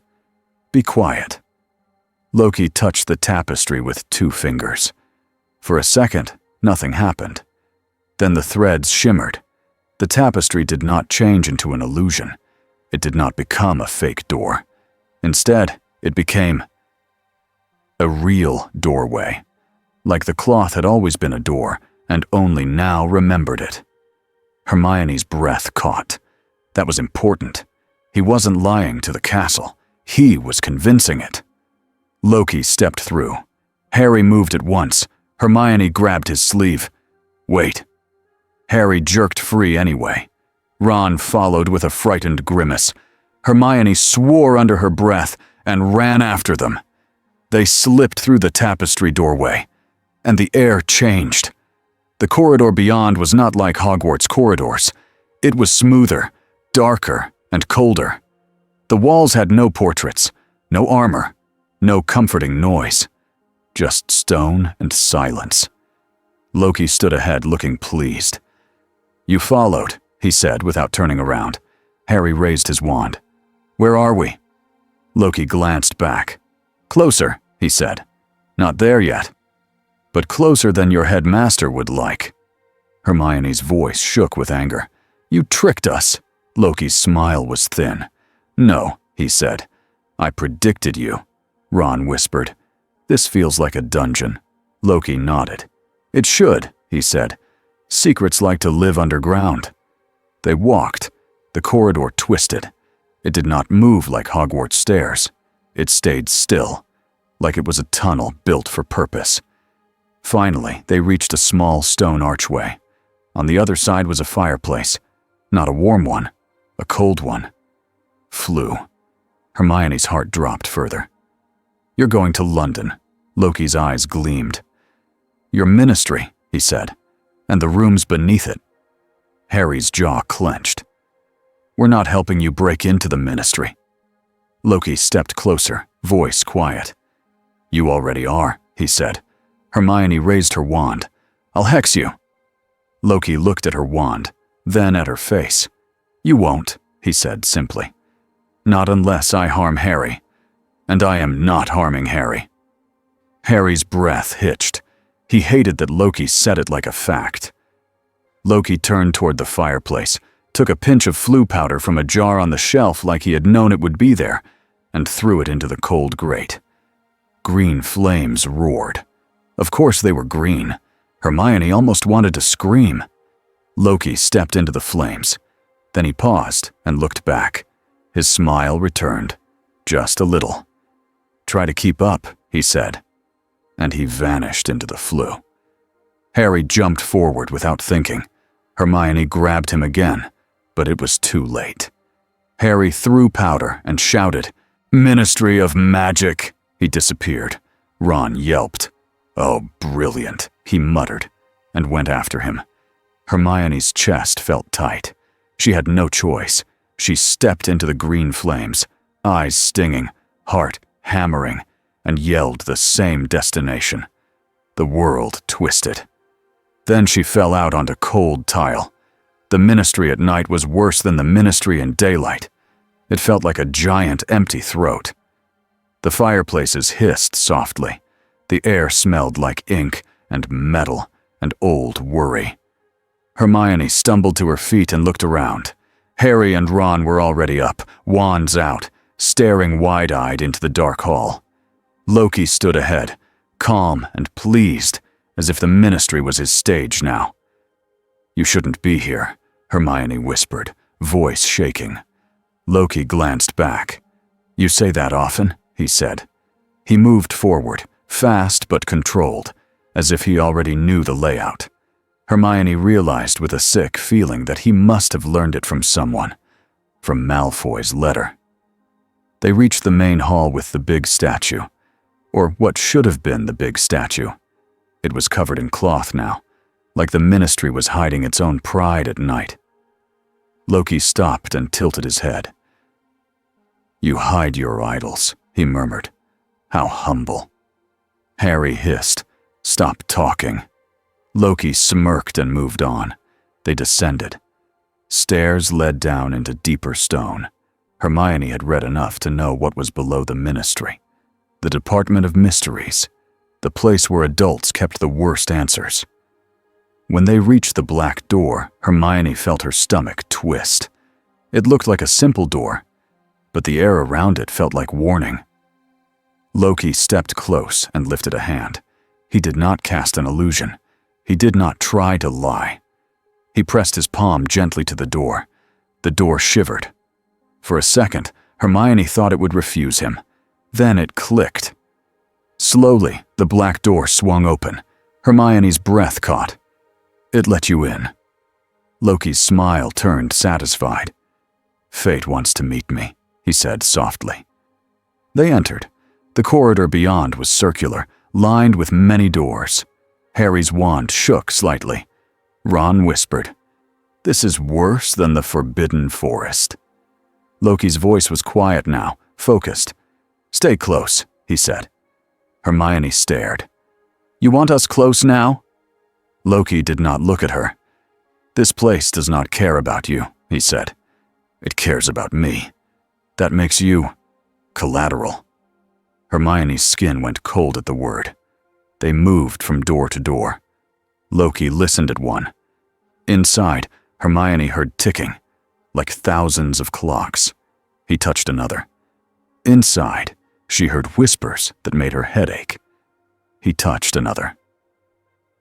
And the door opened into a room full of shelves. Prophecy orbs. So many that it looked like a library made of glass. Hermione's breath hitched. Oh no. Loki stepped in as if drawn by a rope. The orbs glowed faintly, each one holding a voice inside. The labels were too small to read from far away. Loki walked down the seat aisle, eyes scanning. His face was unreadable, but Hermione could feel his attention pulling tighter, like a net in his mind. Harry whispered, "What are you looking for?" Loki did not answer. Then Hermione saw it. On one shelf, an orb began to glow brighter than the others as Loki approached. Not because he touched it, because it recognized him. Loki stopped in front of it. He stared at the label. Hermione stepped closer, squinting, trying to read it. It was hard in the dim light, but she could make out a few words. Something like, "The Laughing God." "School of Wands." Hermione's heart slammed against her ribs. Harry whispered, "Is that about you?" Loki's voice was almost a whisper. "Yes." For a moment, Loki looked. Still. Like the joke had left him. Then he reached for the orb. Hermione grabbed his wrist. "Don't," she hissed. Loki's eyes snapped to her, sharp. "Let go." Hermione swallowed. "Prophecies don't work like Like maps, she said. They can trap you. They can twist choices. Loki's smile returned, but it was not happy. Choices are already twisted, he said. That is the point. He pulled his wrist free with ease, not violent, just stronger. Then he lifted the orb. The glass was cool in his hands. The glow brightened. Hermione heard a faint whisper start inside, like a voice clearing its throat. Before the prophecy could speak, the room exploded with sound. "Drop it!" a voice shouted from the door. Hermione spun. People in dark robes surged in, wands raised. Not Death Eaters. These robes were plain, deep black, with no masks. Unspeakables. Their faces were calm in a way that made Hermione more afraid than if they had been yelling. One stepped forward, wand steady. "Put the prophecy down," the unspeakable said. "Now." Loki turned slowly, holding the orb like it was a crown. His smile returned, sharp and amused. "Ah," he said. "The secret keepers." The unspeakable's eyes fixed on Loki. "You are the anomaly." Loki's eyebrows lifted. "You have a word for everything." "We have tools for everything," the unspeakable replied. Then the unspeakable flicked his wand. The air in front of Loki thickened, like invisible chains snapping into place. Hermione felt pressure on her chest. Harry coughed, eyes widening. Ron stumbled back. "What is—" Loki did not flinch. Green light flickered along his fingers, and the pressure in the air bent, slid, and broke apart like someone had cut a rope. The unspeakable's eyes widened slightly for the first time. Loki smiled wider. "Good," he said. "At last. Someone interesting." More unspeakables moved in, forming a half circle. Not a panicked mob, a planned formation. One raised a small silver device. It hummed, and the room's air shifted again. Hermione felt her wand hand go oddly numb for half a second, like the device was trying to make magic harder. Loki's smile tightened. "Containment," he murmured. The lead unspeakable's voice stayed calm. "Return the prophecy," he said, "and you will be escorted out." Loki's eyes glinted. "Escorted," he repeated. Another polite word for a cage. The unspeakable's jaw tightened. "You broke into the ministry." Loki tilted his head. "Your doors opened." The unspeakable's eyes narrowed. "Put it down." Loki looked at the orb in his hand. Hermione saw his fingers tighten slightly. Then Loki did the most dangerous thing he could do. He laughed. Not loud, not silly. A calm laugh, like he had decided the rules did not apply. He lifted the orb higher. The unspeakable struck. Spells shot toward Loki in clean, precise lines. Not wild curses. Containment spells. Binding spells. Spells that aimed to lock joints and freeze movement and numb magic. Loki moved. He did not dodge like a normal person. He shifted like a thought. For a heartbeat, Hermione saw 3 Lokis. Not illusions in the air, but fast changes in position, each one real enough to draw spells away. The containment spells hit shelves instead. Glass orbs cracked. A whispering sound poured out, like voices spilling from broken bottles. Hermione's head rang. Harry staggered, hands to his ears. Ron yelled, "Make it stop!" The unspeakables cursed and tried to stabilize the shelves. Loki's eyes narrowed as the room began to react. The prophecy shelves did not like violence. The air thickened again, not from unspeakables, but from the room itself. Loki's copies flickered. His tricks began to fail. He felt it. Hermione saw it in the way his jaw tightened. Loki turned and shoved the orb into his sleeve like a stolen gem. Hermione's eyes widened. "You took it!" Loki snapped. "Move!" The lead unspeakable raised his wand and shouted a word Hermione did not know. The floor under Loki lit up with a ring of symbols. A circle, a trap like the one on the Quidditch pitch, but cleaner, smarter. The ring flared and the air inside it tried to lock Loki in place.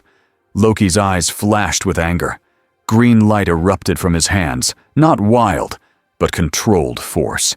and he slammed both palms down as if pushing against a lid. The ring shook. Cracks spidered through the glowing symbols. The unspeakable's calm faces tightened. "Hold," the lead one commanded. They pushed their magic into the circle together. Loki's shoulders tensed. Harry stared, breathless. Hermione saw it clearly. The unspeakables were not trying to outfight Loki with power. They were trying to outsystem him, and the room itself was joining in. The whispers from broken orbs rose louder, crawling under Hermione's skin. Then something else happened. From deeper in the department, a low, hollow sound rolled through the walls, like a curtain moving in wind, like something breathing behind stone. Loki froze. His eyes snapped toward the corridor outside the prophecy room. Hermione felt it too. A tug, a pull, like the tear in the sky, but lower, deeper, older. The lead unspeakable went very still.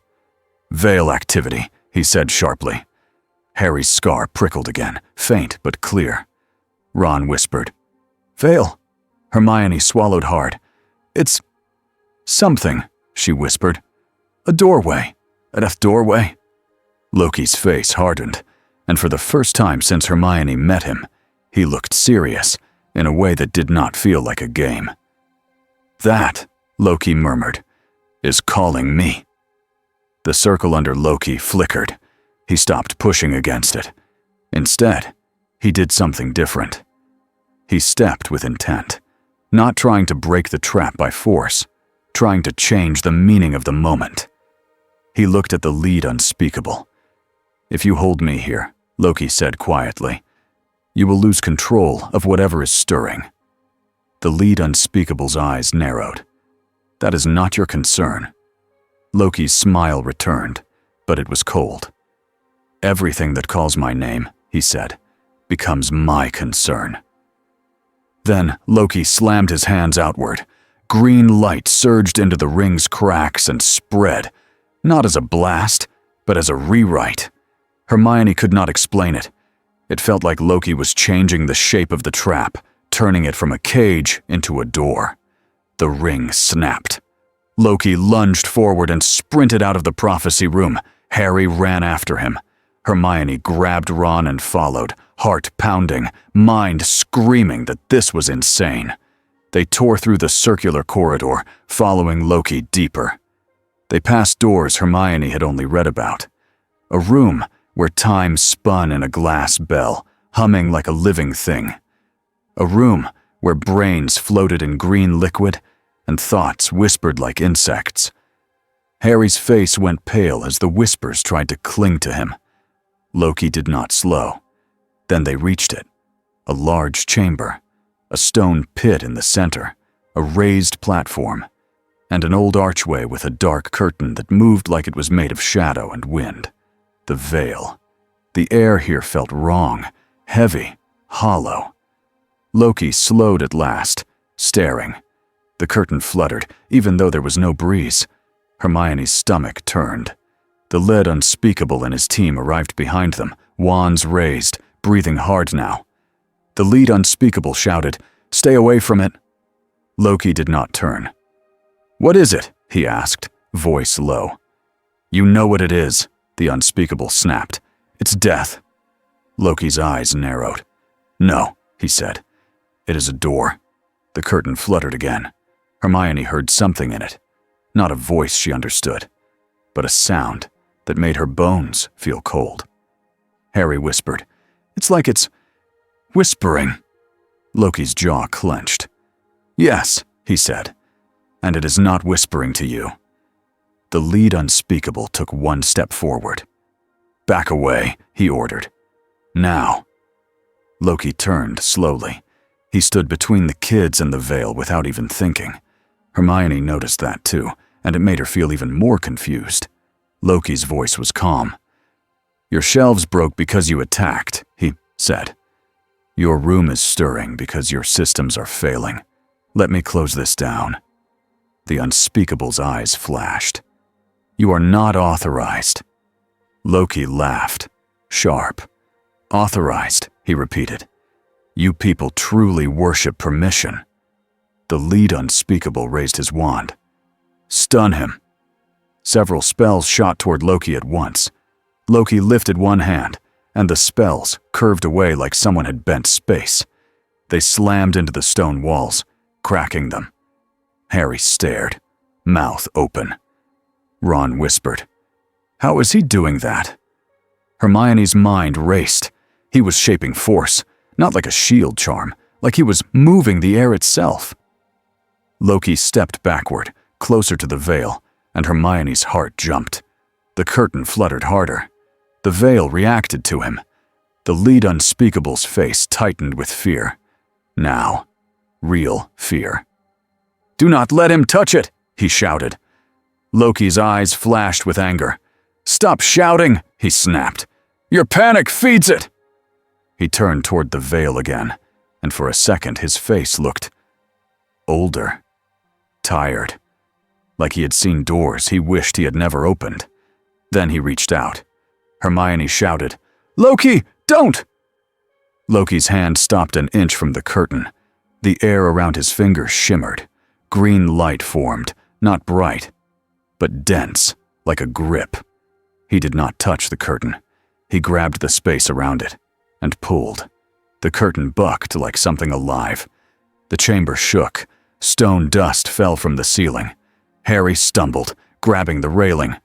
Ron fell to one knee, eyes wide. The unspeakables shouted and tried to stabilize the chamber with spells, throwing lines of magic like ropes across the air. Loki's shoulders tensed, his teeth clenched. Hermione saw it clearly. He was holding something back, not a spell, a pressure, a hunger behind the door. The veil fluttered wildly, and a thin line of darkness stretched from it, reaching toward Loki's hand like a thread. The thread touched Loki's skin. Loki flinched. For a heartbeat, Hermione saw something in his eyes that looked like fear. Then Loki growled, low and furious, and shoved the thread back with a burst of green force. The thread snapped. The veil screamed without sound, and then the floor behind Loki cracked.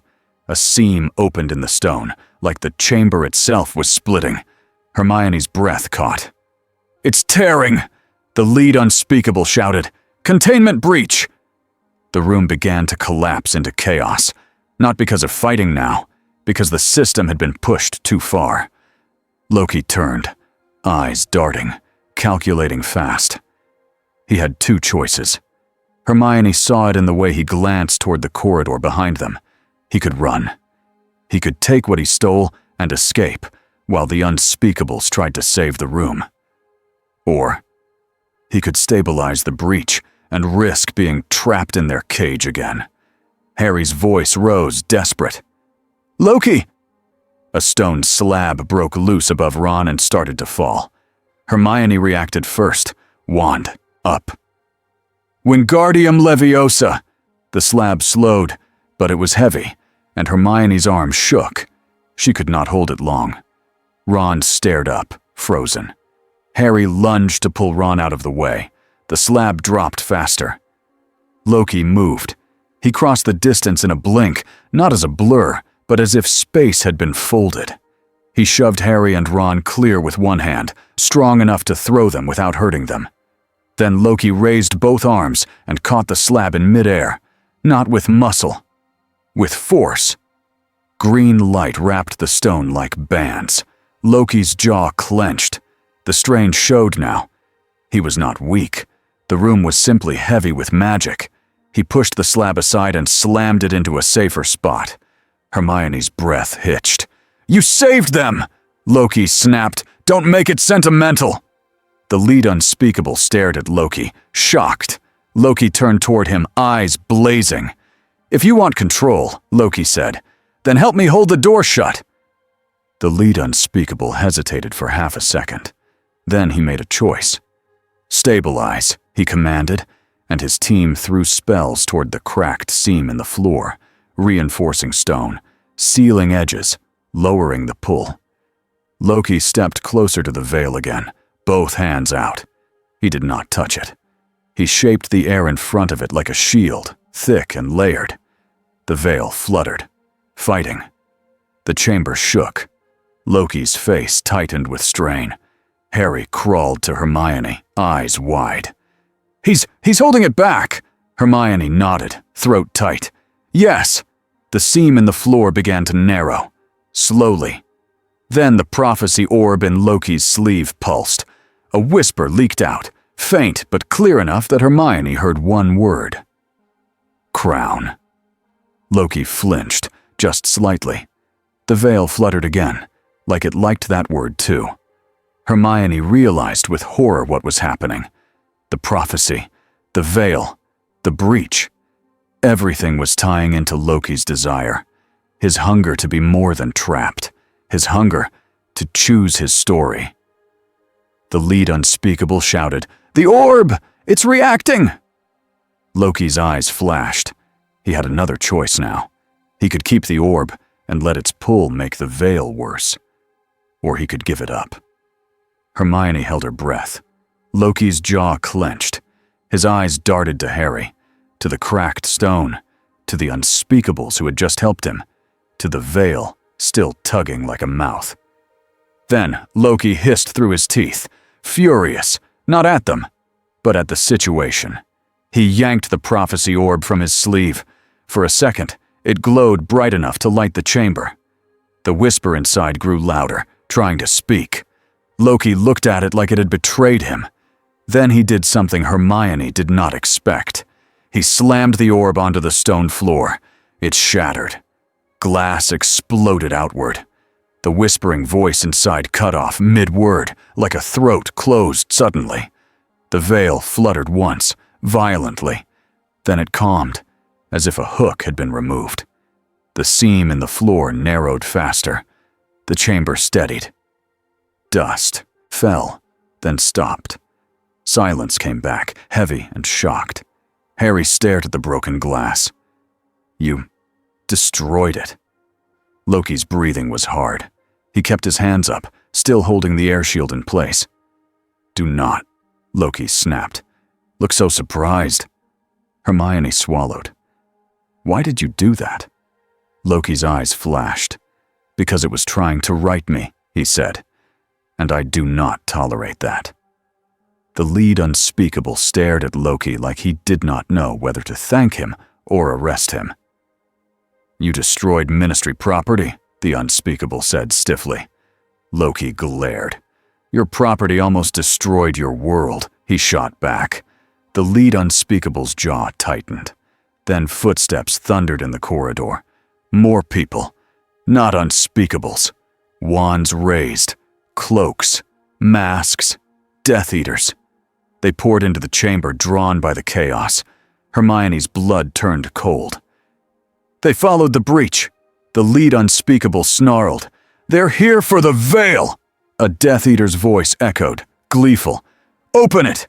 Open it now!" Loki turned sharply toward them, eyes blazing. "You," Loki said, voice low, "are persistent!" The Death Eaters fired curses. The unspeakables fired back. Spells lit the chamber. Harry and Hermione ducked behind a railing as green and red and white light streaked across the air.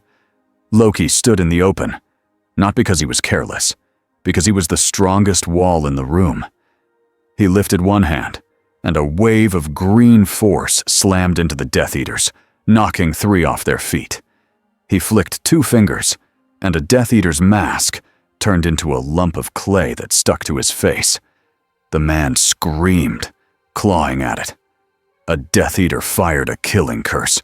Loki did not flinch. He twisted his wrist, and the curse bent sideways into the stone pit, exploding harmlessly. Snape's words came back to Hermione. Systems. Now it wasn't just system versus Loki. It was system plus Loki versus chaos. The Death Eaters realized quickly that Loki was not a toy to grab. They shifted tactics. 2 ran toward the veil, not aiming at Loki at all. Loki's eyes snapped to them. He moved. He hit the first Death Eater with a single punch that threw him backward into a wall.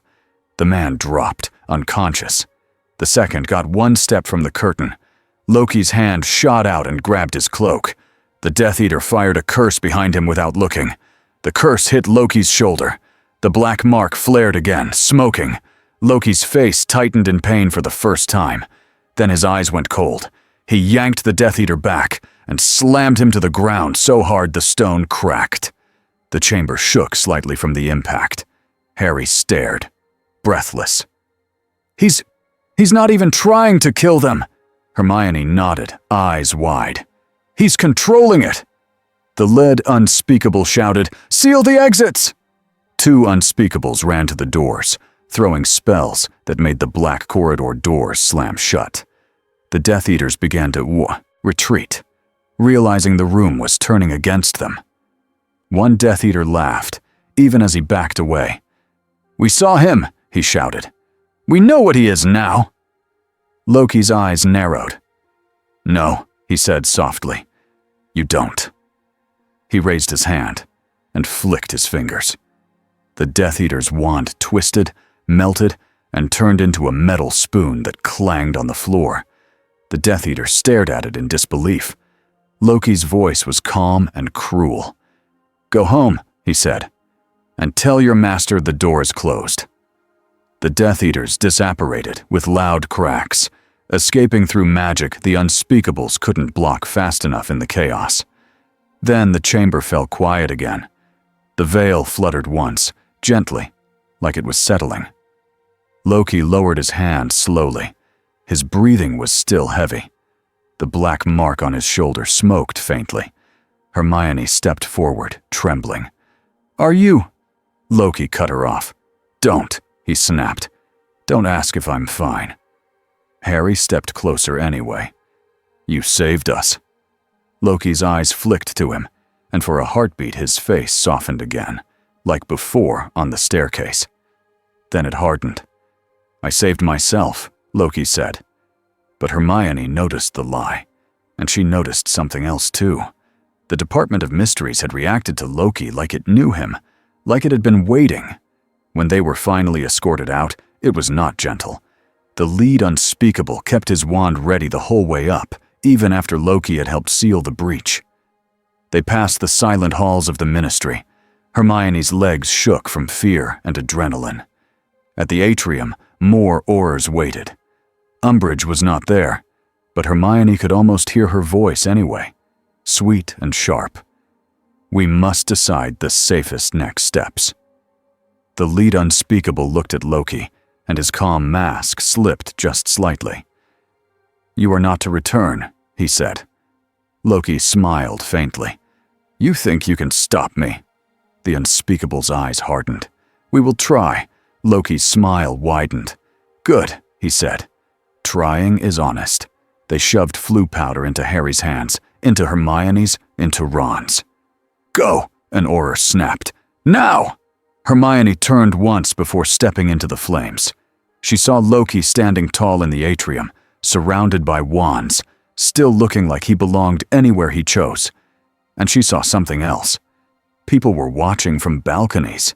Ministry workers, Aurors, wizards who had come running when alarms sounded. They were staring at Loki like he was a new kind of disaster, like he was a legend forming in real time.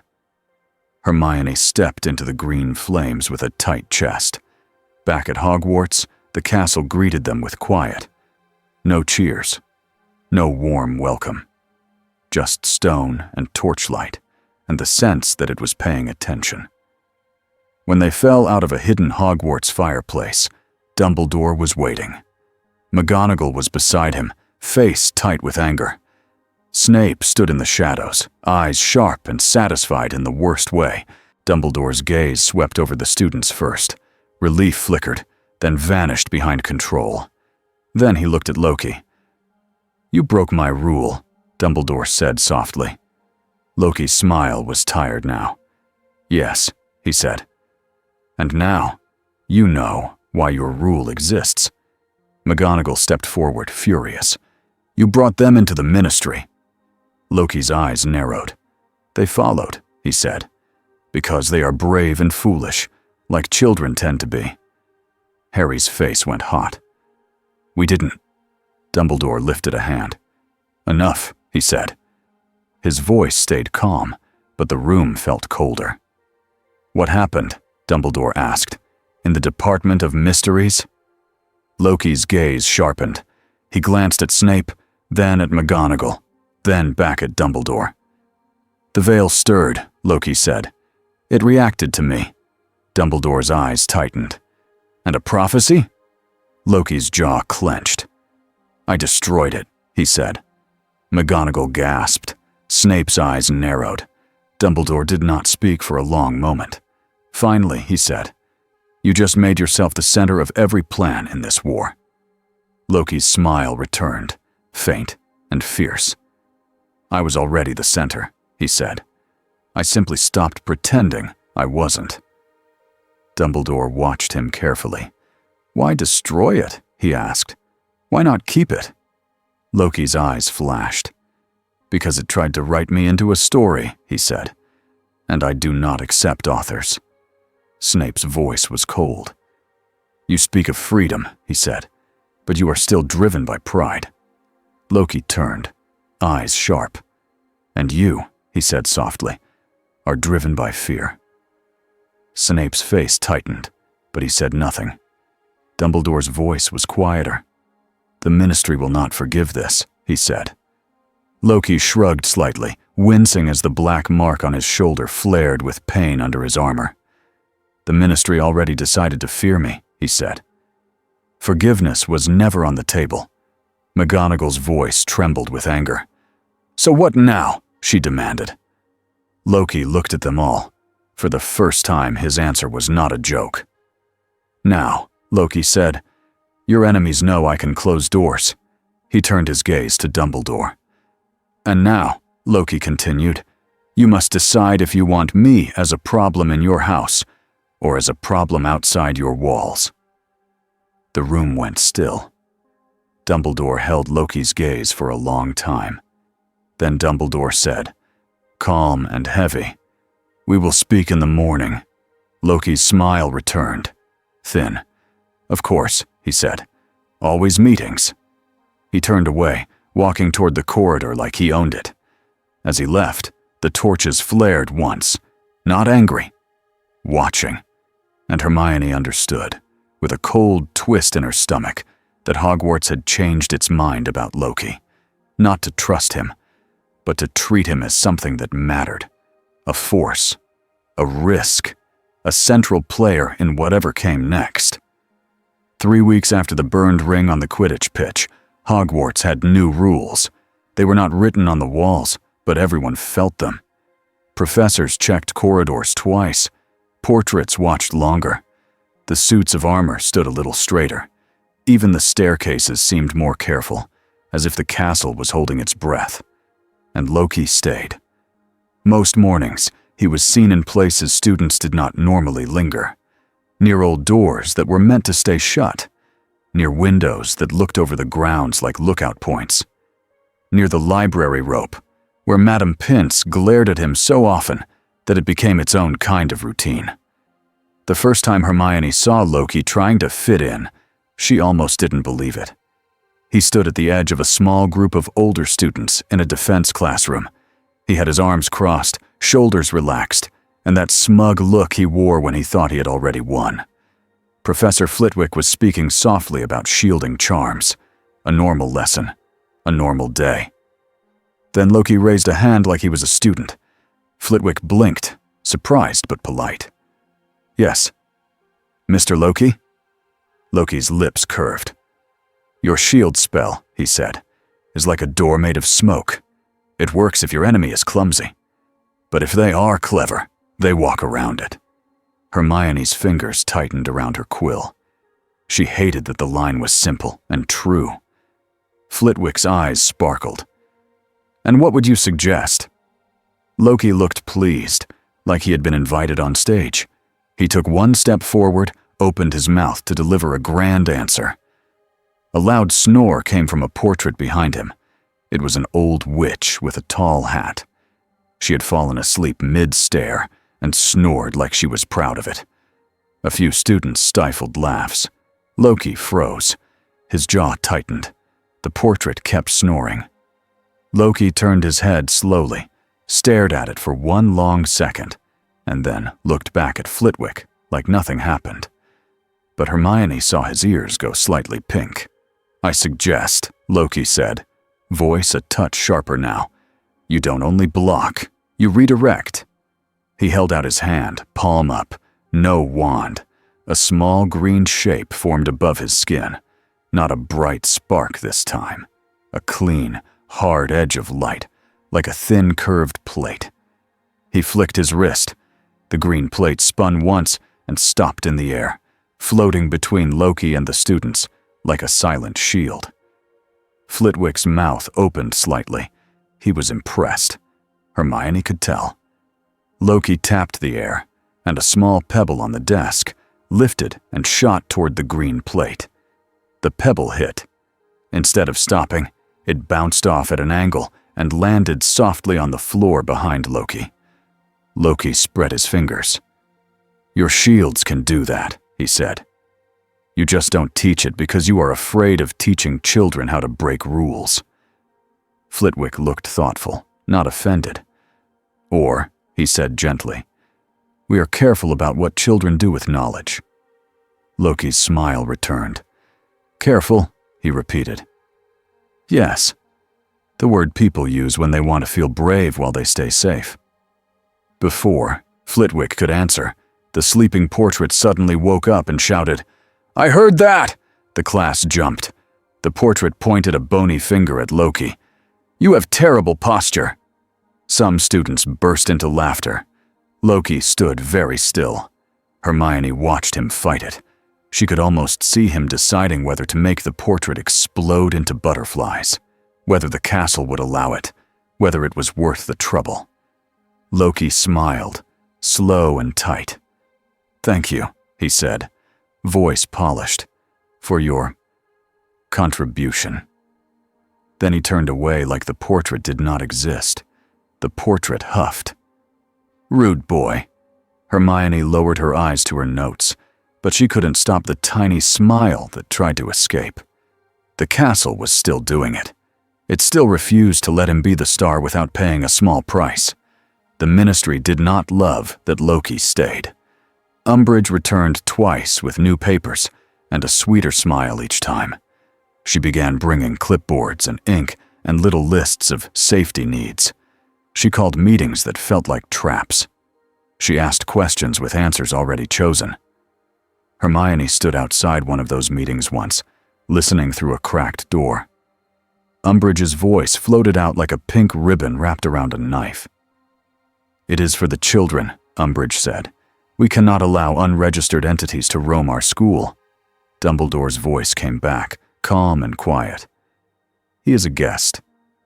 "A guest," Umbridge repeated, as if she tasted something sour. "Headmaster, guests do not arrive through tears in the sky." "I've had guests arrive through worse," Dumbledore replied. There was a pause. Hermione imagined Umbridge blinking with fake innocence. Then Umbridge said softly, "You are protecting him." Dumbledore's answer was slower. "I am protecting Hogwarts."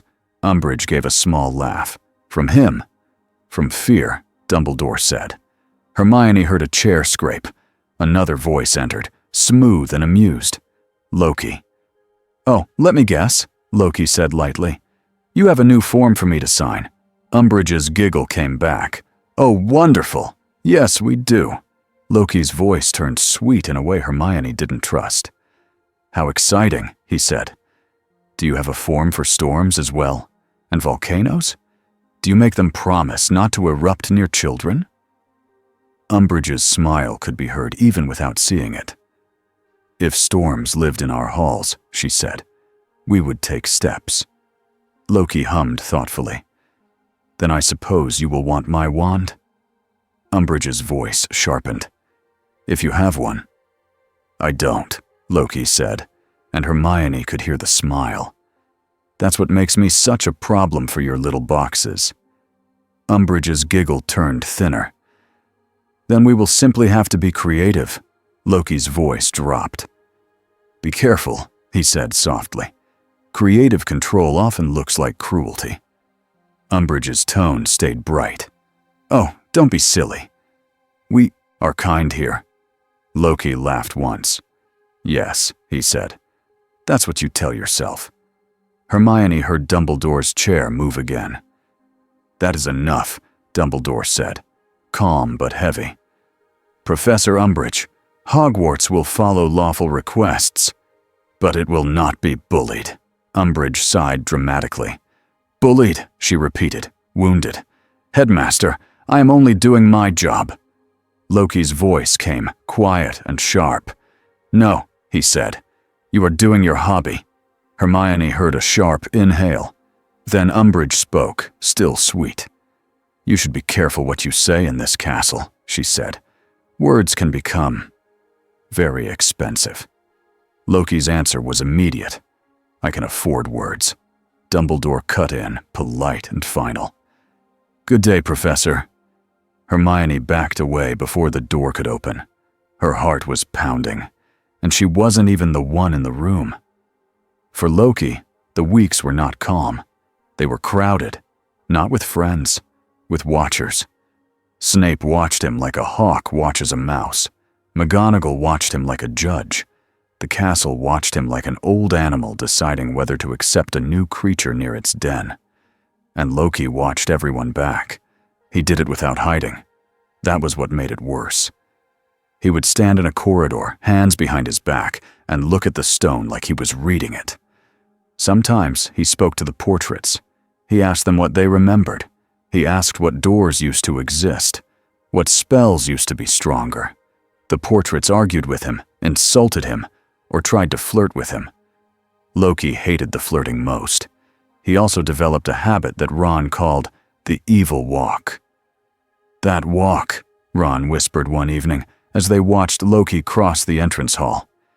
"That's the walk someone does right before they do something we regret." Hermione frowned. "He's just walking." Ron shook his head hard. "No, he's planning while walking." Harry stared after Loki, quiet. Harry's scar had been prickling on and off for days, like the air itself was nervous. Hermione felt the same nervous energy in the castle. Small, strange things happened now. A door that used to stay locked would click open for a second, and then lock again. A torch would flare green for half a heartbeat. A cold draft would push through a corridor that had no windows. Loki noticed every single one. One night, Harry found him in the room of requirement. Harry didn't even mean to. He was walking, thinking, and the door appeared because he needed answers more than he needed sleep. Inside, the room looked like a workshop. Books were stacked in careful piles. Maps of Hogwarts corridors hung on the wall. Strange metal pieces lay on tables beside old wizarding tools. And on the far side of the room, Loki stood in front of a standing mirror. Not the mirror of Erist, a normal mirror. Loki was talking to himself. He had one hand raised, as if he was rehearsing. Harry froze, confused. Loki turned his head slightly, saw Harry's reflection, and sighed like he'd been caught doing something embarrassing. "You truly cannot stop," Loki said. Harry swallowed. "Stop what?" Loki faced him. "Appearing," he said dryly. Harry stepped in, slow. "What is this?" he asked, looking around. "A room that listens," Loki answered. "Much better than most people." Harry frowned. "Why are you practicing in a mirror?" Loki's eyes narrowed. "Because," he said, "when you speak to enemies, words matter, and I refuse to sound like a fool." Harry blinked.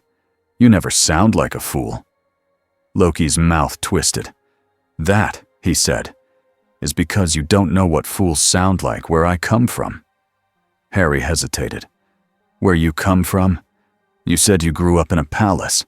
Loki's gaze went distant for a moment. "Yes," he said. Harry tried again. "Are you a wizard?" Loki looked amused. "No." Harry's scar prickled lightly. Loki noticed and tilted his head. "He's pressing again," Loki murmured. Harry stiffened. Who? Loki's eyes sharpened. Your shadow, he said simply. Harry's throat went dry. Voldemort. Loki's face did not change, but the air in the room felt tighter. Yes, Loki said. Him. Harry swallowed. Why would he be? He wants me, Loki interrupted. Not to kill me, not yet. To use me. Harry's jaw clenched. Then you should help us stop him. Loki's smile returned, faint. Help, he repeated. You think I'm a soldier? Harry stepped closer. You hate bullies, Harry said. You said it. Loki stared at him. For a long moment, Loki's face was still. Then he said, very quiet, do not quote me to myself. Harry held his ground. I'm not, Harry said. I'm reminding you. Loki's eyes narrowed. And what do you remind yourself of when you want to do the wrong thing? Harry's mouth opened, then closed. Loki's voice was softer now, almost curious. Do you feel him in you? He asked. Harry's shoulders tensed. Sometimes. Loki stepped closer, studying Harry like a puzzle that made him angry. A parasite, Loki said. A piece of him. Harry flinched. Don't call it that. Loki's eyes flashed. What would you call it? He snapped. A friend? A prophecy? Harry's hands clenched. He's a monster. Loki nodded slowly. Yes, he said. And monsters love doors. Harry glanced at the books. What are you building? Loki's expression turned focused. A way to sense tears, he said. A way to feel when reality is thinning. Harry stared. Why? Loki's eyes met his. Because I will not let another door open over sleeping children, Loki said. Harry's chest tightened at the word children again. Loki looked away quickly, as if he regretted saying it. Then he said, harder. Also because I refuse to be surprised twice. Harry breathed out, slowly. So you're staying? Loki did not answer. The room's torches flickered once, like they were impatient. Then Loki's head snapped up, his eyes went distant, and Harry felt the air change. Speak of doors, Loki murmured, and one speaks back. Harry's scar burned, sudden and sharp. He grabbed his head and stumbled. Loki moved instantly, catching Harry by the shoulder before he hit the floor. Easy, Loki said, voice low. He's trying to use you as a phone. Harry gasped, teeth clenched. Get out! The pain spiked. Harry's vision blurred, and for a second he was not in the room of requirement. He was in darkness, a cold, wide space. Red eyes opened like two hot points in the dark. Voldemort's voice slid into Harry's head like smoke. So. Harry's whole body shook. So, Voldemort whispered again. This is where you hide it. Harry tried to pull back. He tried to fight. The pain made it hard to think. Then another presence pushed into the dark, green and sharp, Loki's voice, clear even inside Harry's head. That is a crude way to enter a conversation. Voldemort's red eyes narrowed. You. Loki's tone was almost bored. Yes. Me.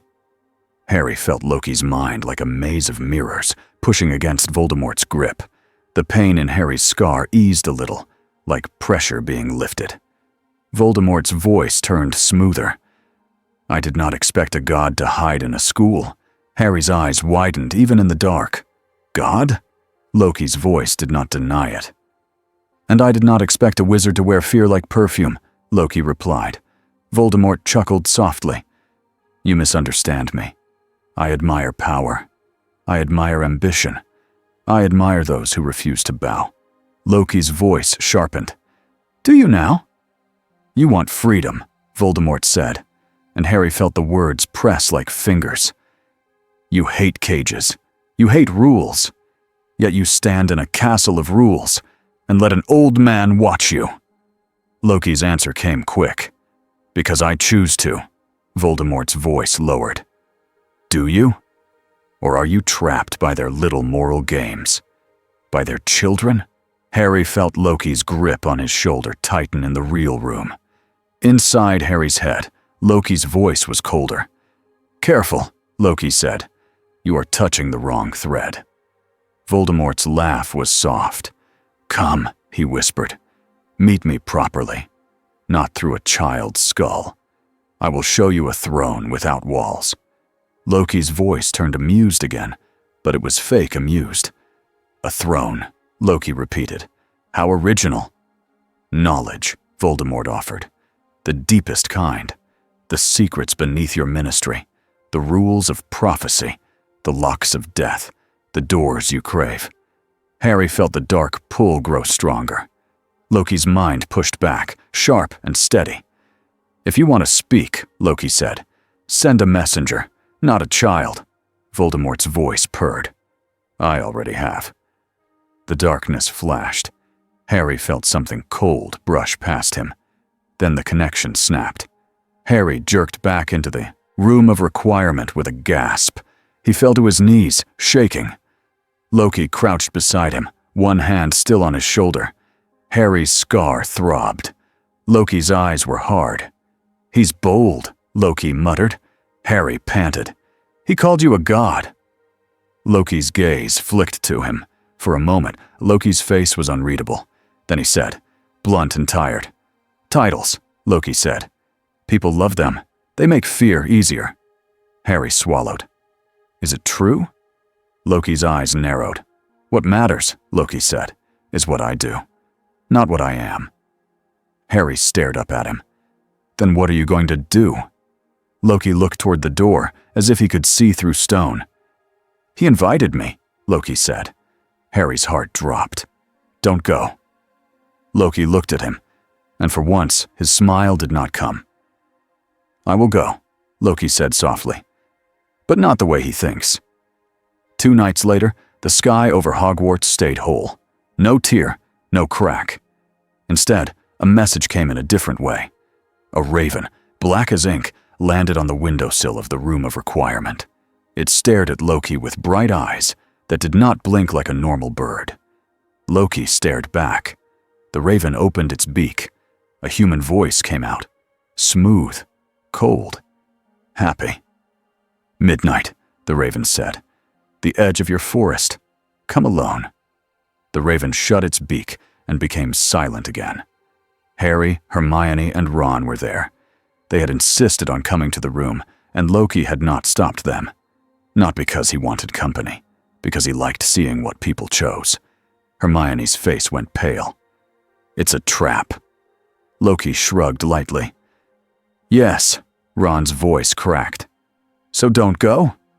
Loki's eyes slid to Ron. "If I don't go," Loki said, "he will keep using your friend's head as a doorway. I prefer to speak face to face." Harry swallowed hard. "Then let us come." Loki's smile was thin. "No." Hermione stepped forward, angry and scared at once. "You can't just walk into Voldemort's hands." Loki looked at her like she had just said something obvious. "I won't be in his hands," Loki said. "That is the entire point." Hermione's fingers curled. "You don't understand," she said. "He doesn't fight fair." Loki's eyes glinted. "Neither do I." Harry's voice was small. "What if he binds you? Like an unbreakable vow?" Loki's face tightened. That one landed. He had learned quickly that wizarding rules could become chains if you accepted them. Loki nodded once. "Then I won't accept," he said. "And if he forces it?" Hermione pressed. Loki's smile returned, sharp. "Then I will remind him," Loki said, "that forcing a god is how you get a world broken in half." Ron swallowed. "He really is a god." Loki's eyes flicked to Ron. "Say that word again," Loki said, voice calm, "and I will turn your pillow into a snake." Ron's eyes widened. "Okay, not saying it." Hermione blinked. "You can do that?" Kiaodom looked offended. "Yes." A beat of silence. Then Harry said quietly, "Be careful." Loki looked at Harry for a long moment. He seemed like he wanted to say something dramatic. The torches in the room of requirement flickered and popped loudly, as if the room was warning him not to try. Loki exhaled through his nose. "I will," he said, simple and honest. Then he turned and left. The forbidden forest at midnight was dark enough to swallow light. Loki walked between trees without a wand, without a lantern. He did not need either. The forest watched him. Hermione had always felt that when she entered it. The sense that eyes were everywhere. Loki felt it too, but he did not flinch.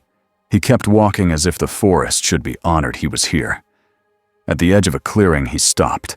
A figure stood across from him, not fully solid at first, like smoke shaping into a man. A tall body, pale face, red eyes. Voldemort. Not a dream now. Not through Harry. A projection, but strong. The air around him felt heavy, like the world had to work to hold his shape. Loki tilted his head. "Better," Loki said. "At least you've stopped hiding behind a child." Voldemort smiled slightly. "You dislike crude methods," Voldemort said. "So do I. But I use what works." Loki's eyes glinted. "And you think I work?" Voldemort stepped forward one pace, careful. "I think you are wasted here," he said softly.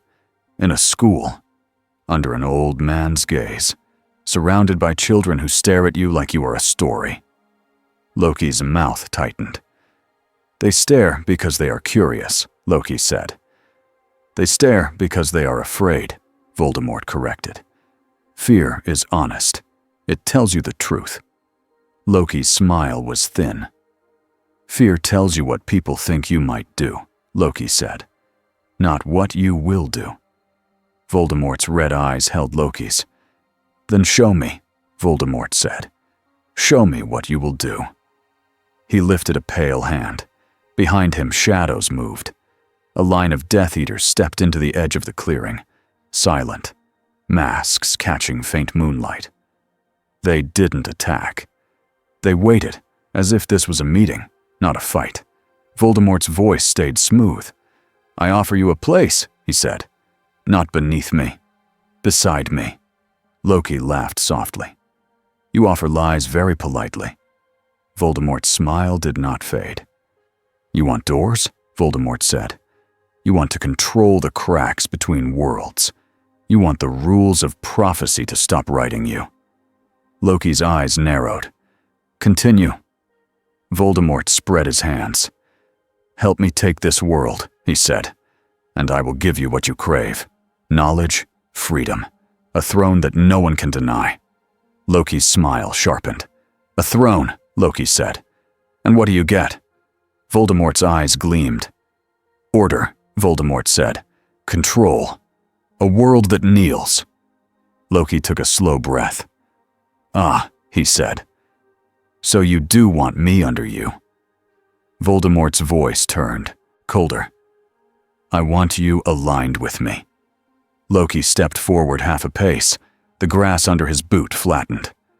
"I have heard this speech before," Loki said quietly. "From kings, from conquerors, from family." Voldemort's eyes narrowed. "Family," he repeated, interested. Loki's voice was calm, but it held heat. "You will betray," Loki said. "It is what you are." Voldemort's smile thinned. "And you," Voldemort said, "will betray too. That is what you are."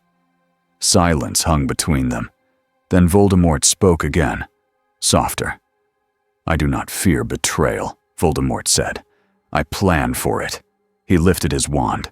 The Death Eaters raised their wands too, not to fire, to form a circle. Symbols flared in the grass around Loki, bright and clean, like the Quidditch net but sharper. A trap built from the trace they stole. Loki's eyes flicked down. He sighed as if disappointed. "You couldn't help yourself," Loki said. Voldemort's voice was calm. "A test," he said. "If you are as powerful as you claim, you will step out." Loki smiled. "I never claimed," he said. "You assumed." The circle tightened. The air grew heavy again. Voldemort's eyes fixed on Loki like a hunter watching a cage. "Step out," Voldemort said softly, "and I will believe you are worth the throne." Loki's face went still. He could have blasted the circle. He could have ripped it apart with raw force. Hermione would have expected that, if she had been there. But Loki did not do the simple thing. He did the Loki thing. He lifted his chin and said in a calm voice, "You built this for a liar." The circle flared. Loki smiled. "That's your mistake." He did not create copies. The circle punished lies. Instead, Loki changed his own form, not into another person, into something truer. His clothes shifted, his posture changed, his face sharpened. For a heartbeat, Loki looked less like a sly man in green and more like something ancient wearing a man's shape, something that did not ask permission to exist. The circle hesitated. It didn't know what to grab. The trace had been built around the Loki it had tasted. The performing Loki. The smiling Loki. This was still Loki, but closer to his core. The net's rules stuttered. Loki lifted one hand, and green light formed like a blade edge. He did not strike outward. He sliced the air at the edge of the circle. The space itself cut. The circle split like a thread snapped with scissors. The weight vanished. The Death Eaters gasped and staggered as their spell failed. Voldemort's red eyes widened slightly. Not fear, surprise, interest. Loki straightened. "If you want to bind me," Loki said, voice low, "you will need more than a stolen cent." Voldemort's smile returned, colder. "Good," Voldemort said. "Then you are worth more than I hoped." He flicked his wand. A second circle flared, wider, stronger. A layered trap. And this one did not rely only on Loki's trace. It relied on names, words formed in the grass, old binding words. Loki's eyes narrowed. He felt the pull, and this pull was different. It tugged at something deeper than his skin. Voldemort's voice softened like a lullaby. "Your name is Loki," Voldemort said. "But that is not all you are." Loki's jaw tightened. Voldemort's eyes gleamed.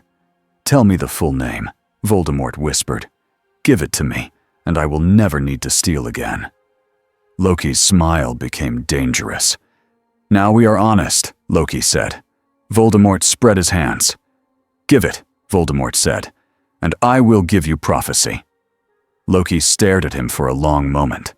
Then Loki laughed. Not playful, not loud, a laugh full of sharp edges. "You think my name is a leash," Loki said. Voldemort's smile did not move. "All names are," Voldemort said. Loki took one step forward, right up to the edge of the glowing words in the grass. "You are very proud," Loki said softly. "So here is my answer." He leaned closer, and his voice lowered into something that felt like thunder held tight. "I will not kneel," Loki said. "Not to you, not to fate, not to anyone." Voldemort's eyes hardened. "Then you choose a cage," Voldemort said. "A school, a headmaster." Loki's eyes flashed. "No," Loki said. "I choose a door I can close." He raised both hands. Green light poured from his palms, not as fire, but as structure, as a frame, as a lock. The glowing words in the grass began to peel up, pulled out of the earth like roots. Voldemort's smile vanished. "Stop!" Loki's face was cold. "You don't get to write my rules," Loki said. He twisted his wrists. The binding words snapped. A shockwave rolled through the clearing. Trees swayed. Leaves ripped free and scattered. Several Death Eaters flew backward, hitting the ground hard. Voldemort held his stance, cloak whipping, eyes blazing. He raised his wand and fired. A curse, dark and fast, aimed for Loki's heart. Loki moved his hand once. The curse bent, slid, and punched into the dirt at Loki's side instead, blasting a small crater. Loki's eyes narrowed. "That's your best greeting?" he asked. Voldemort's voice turned icy. Enough, he said. The Death Eaters attacked together. This was no longer a meeting. It was an attempt to drown Loki in numbers, to force him into a mistake, to make him angry enough to touch the veil again someday. Loki did not panic. He moved through them like a storm with a plan. He knocked wands away with green force. He turned the ground beneath boots slick as ice. He made one Death Eater's mask turn into a heavy iron bucket that clanged into his nose.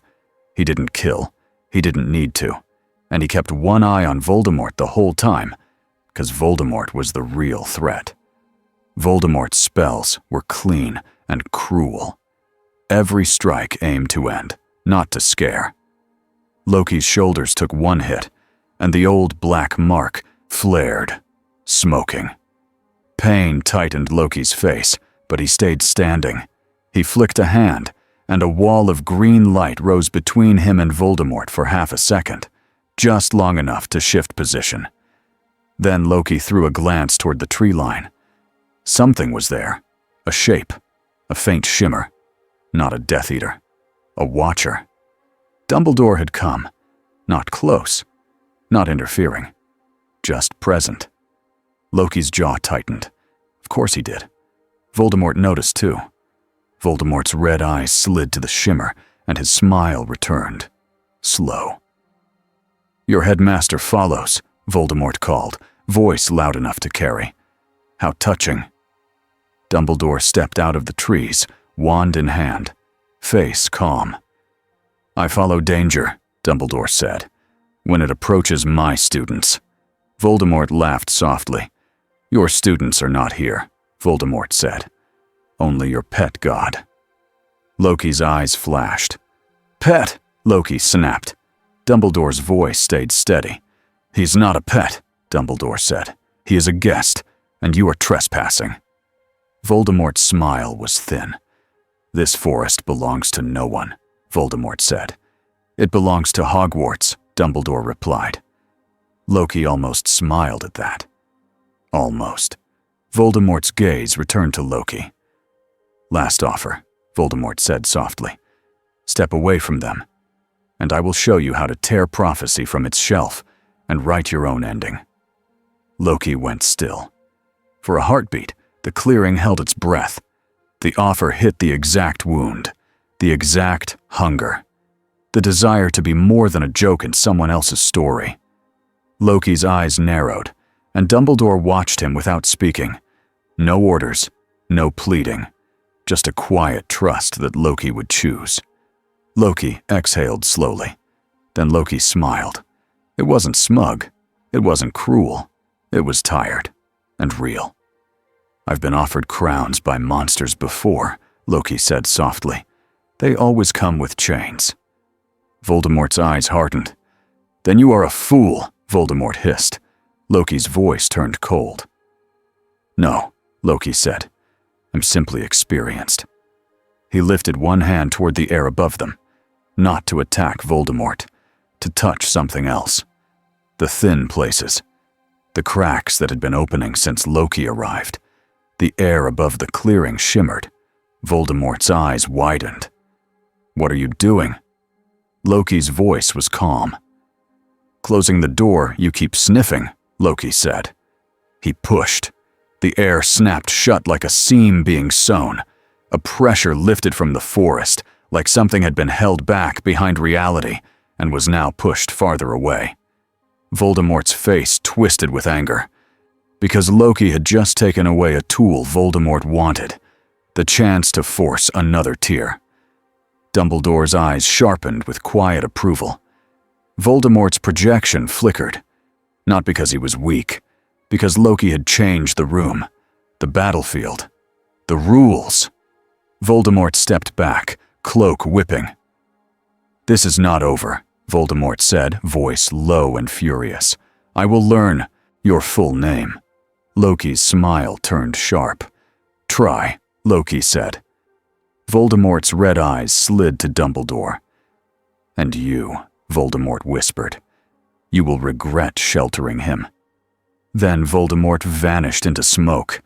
The remaining Death Eaters disapparated fast, dragging the stunned ones when they could. Silence returned to the clearing. Loki lowered his hand slowly. His shoulder burned. The black mark smoked faintly. Dumbledore took one step closer, careful, not like a threat. "You went," Dumbledore said softly. Loki's eyes flicked to him. "Yes," Loki said. "And you came back," Dumbledore replied. Loki snorted. "Did you expect otherwise?" Dumbledore's gaze held Loki's. "I expected trouble," Dumbledore said. "I hoped for restraint." Loki's mouth twisted. "Restraint is not a virtue," Loki said. Dumbledore's voice was gentle. "It can be," he said, "when you are powerful enough to break everything." Loki looked away, jaw tight. A leaf drifted down between them. Somewhere deep in the forest, an owl hooted. Then Loki spoke, quieter. "He tried to bind me with names," Loki said. Dumbledore's eyes tightened. "Yes," he said. "That is an old kind of magic." Loki's gaze snapped back. "Then listen carefully," Loki said. "I will not give him my deeper name. I will not give him a leash." Dumbledore nodded slowly. "Good," he said. Loki stared at him, suspicious. "That's it?" Loki demanded. "No lecture? No threats?" Dumbledore's mouth curved faintly. "You are not a child," Dumbledore said, "and you have made your choice." Loki's expression held for a moment, then softened into something almost confused. "Choice," Loki murmured, like it was a strange gift. Dumbledore lifted his wand slightly. "Come," Dumbledore said. "Let us go back before the castle decides to move its stairs again, just to punish you for being dramatic." Loki's eyes narrowed. "It does that on purpose," Loki muttered. Dumbledore's eyes twinkled. "It does," he agreed. Loki huffed, and despite himself, he followed. The next day, Hogwarts felt different, not safer, not calm, but decided. Dumbledore called a private meeting in his office. McGonagall came, tense. Snape came, sharper than ever. Hermione, Harry, and Ron came because Dumbledore asked them to, and because none of them trusted secrets anymore. Loki stood near the window, arms crossed, looking like he would rather be anywhere else. Dumbledore spoke first. Voldemort approached him, Dumbledore said. McGonagall's face tightened. "I knew it," she snapped. Snape's eyes burned. "And?" he demanded, staring at Loki. "Did you take the offer?" Loki turned slowly.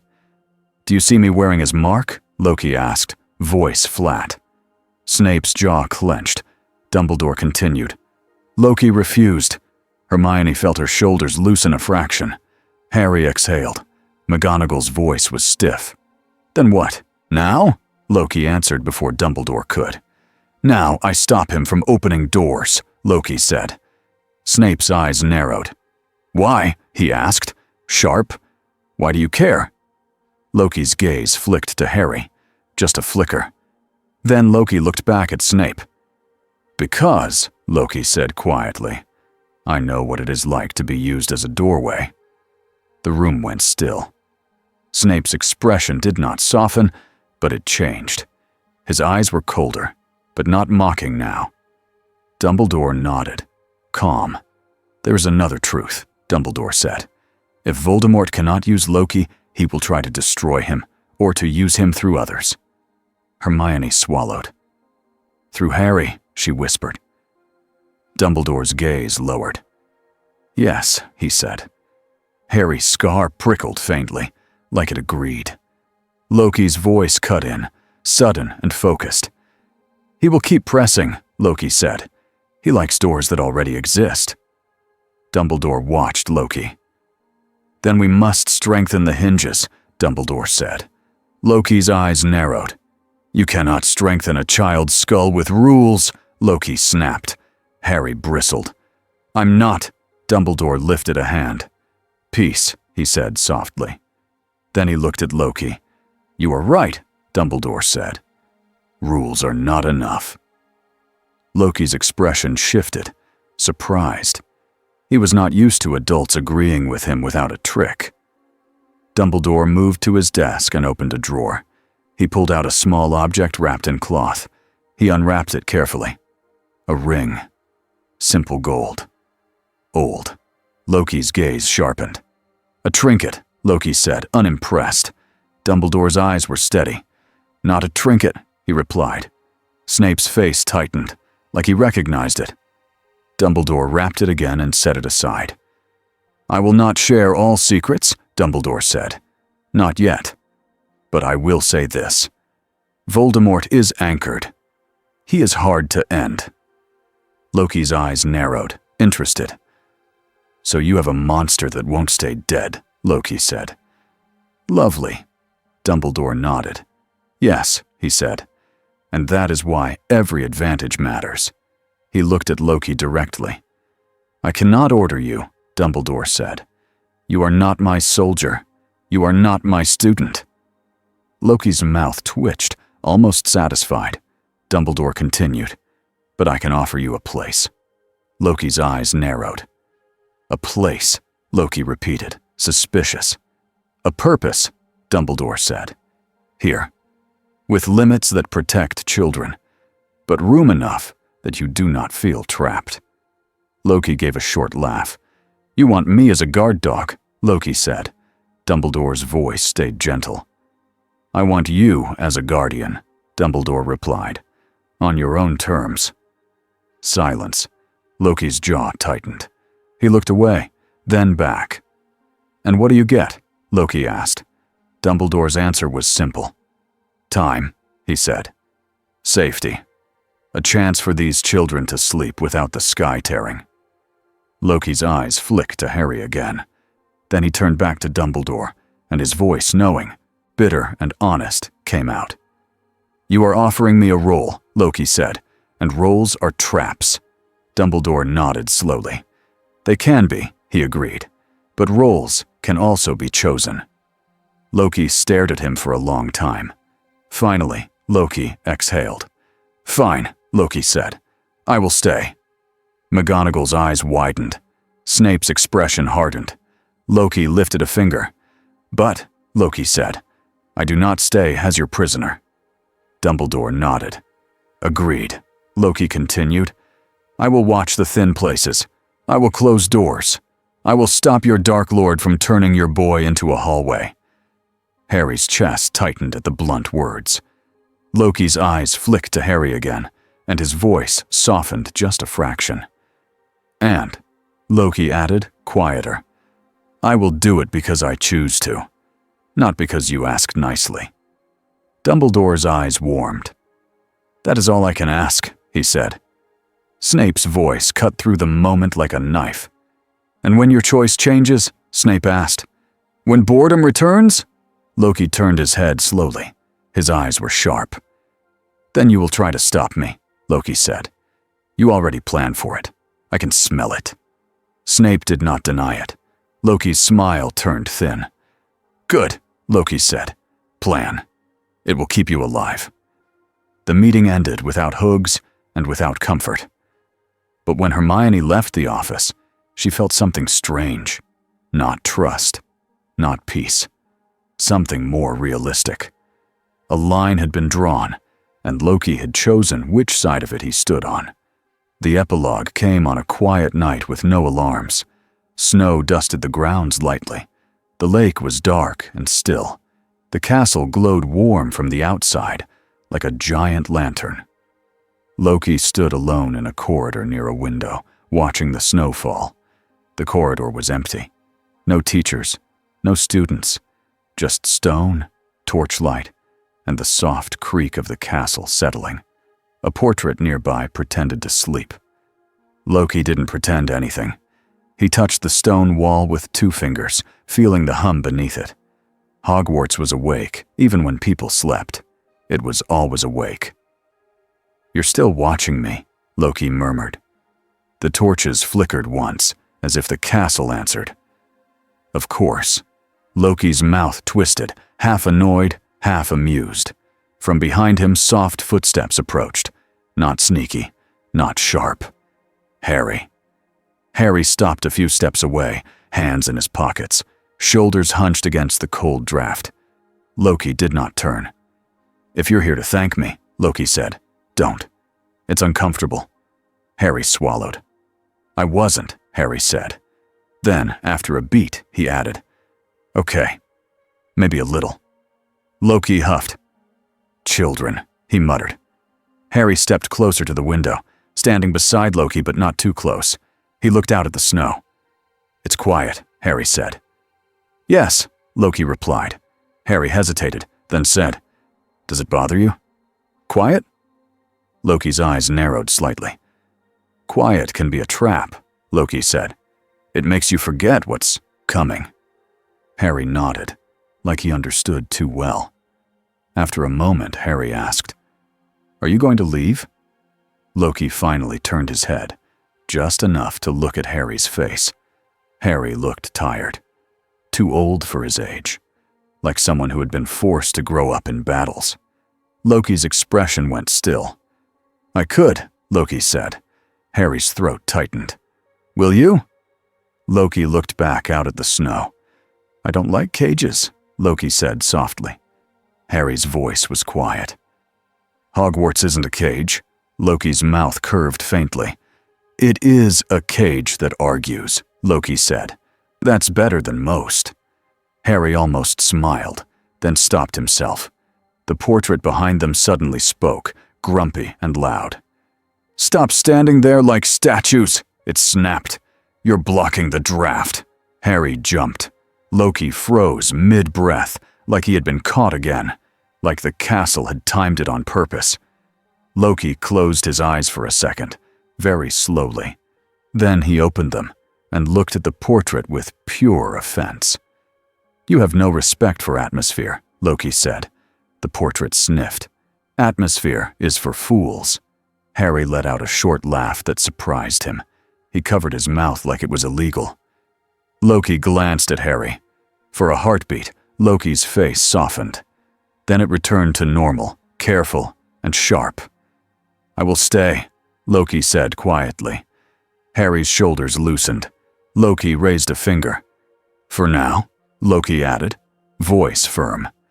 "Because there are doors here that should not open, and because your enemy thinks he can write endings." Harry nodded. "He can't," Harry said. Loki's eyes glinted.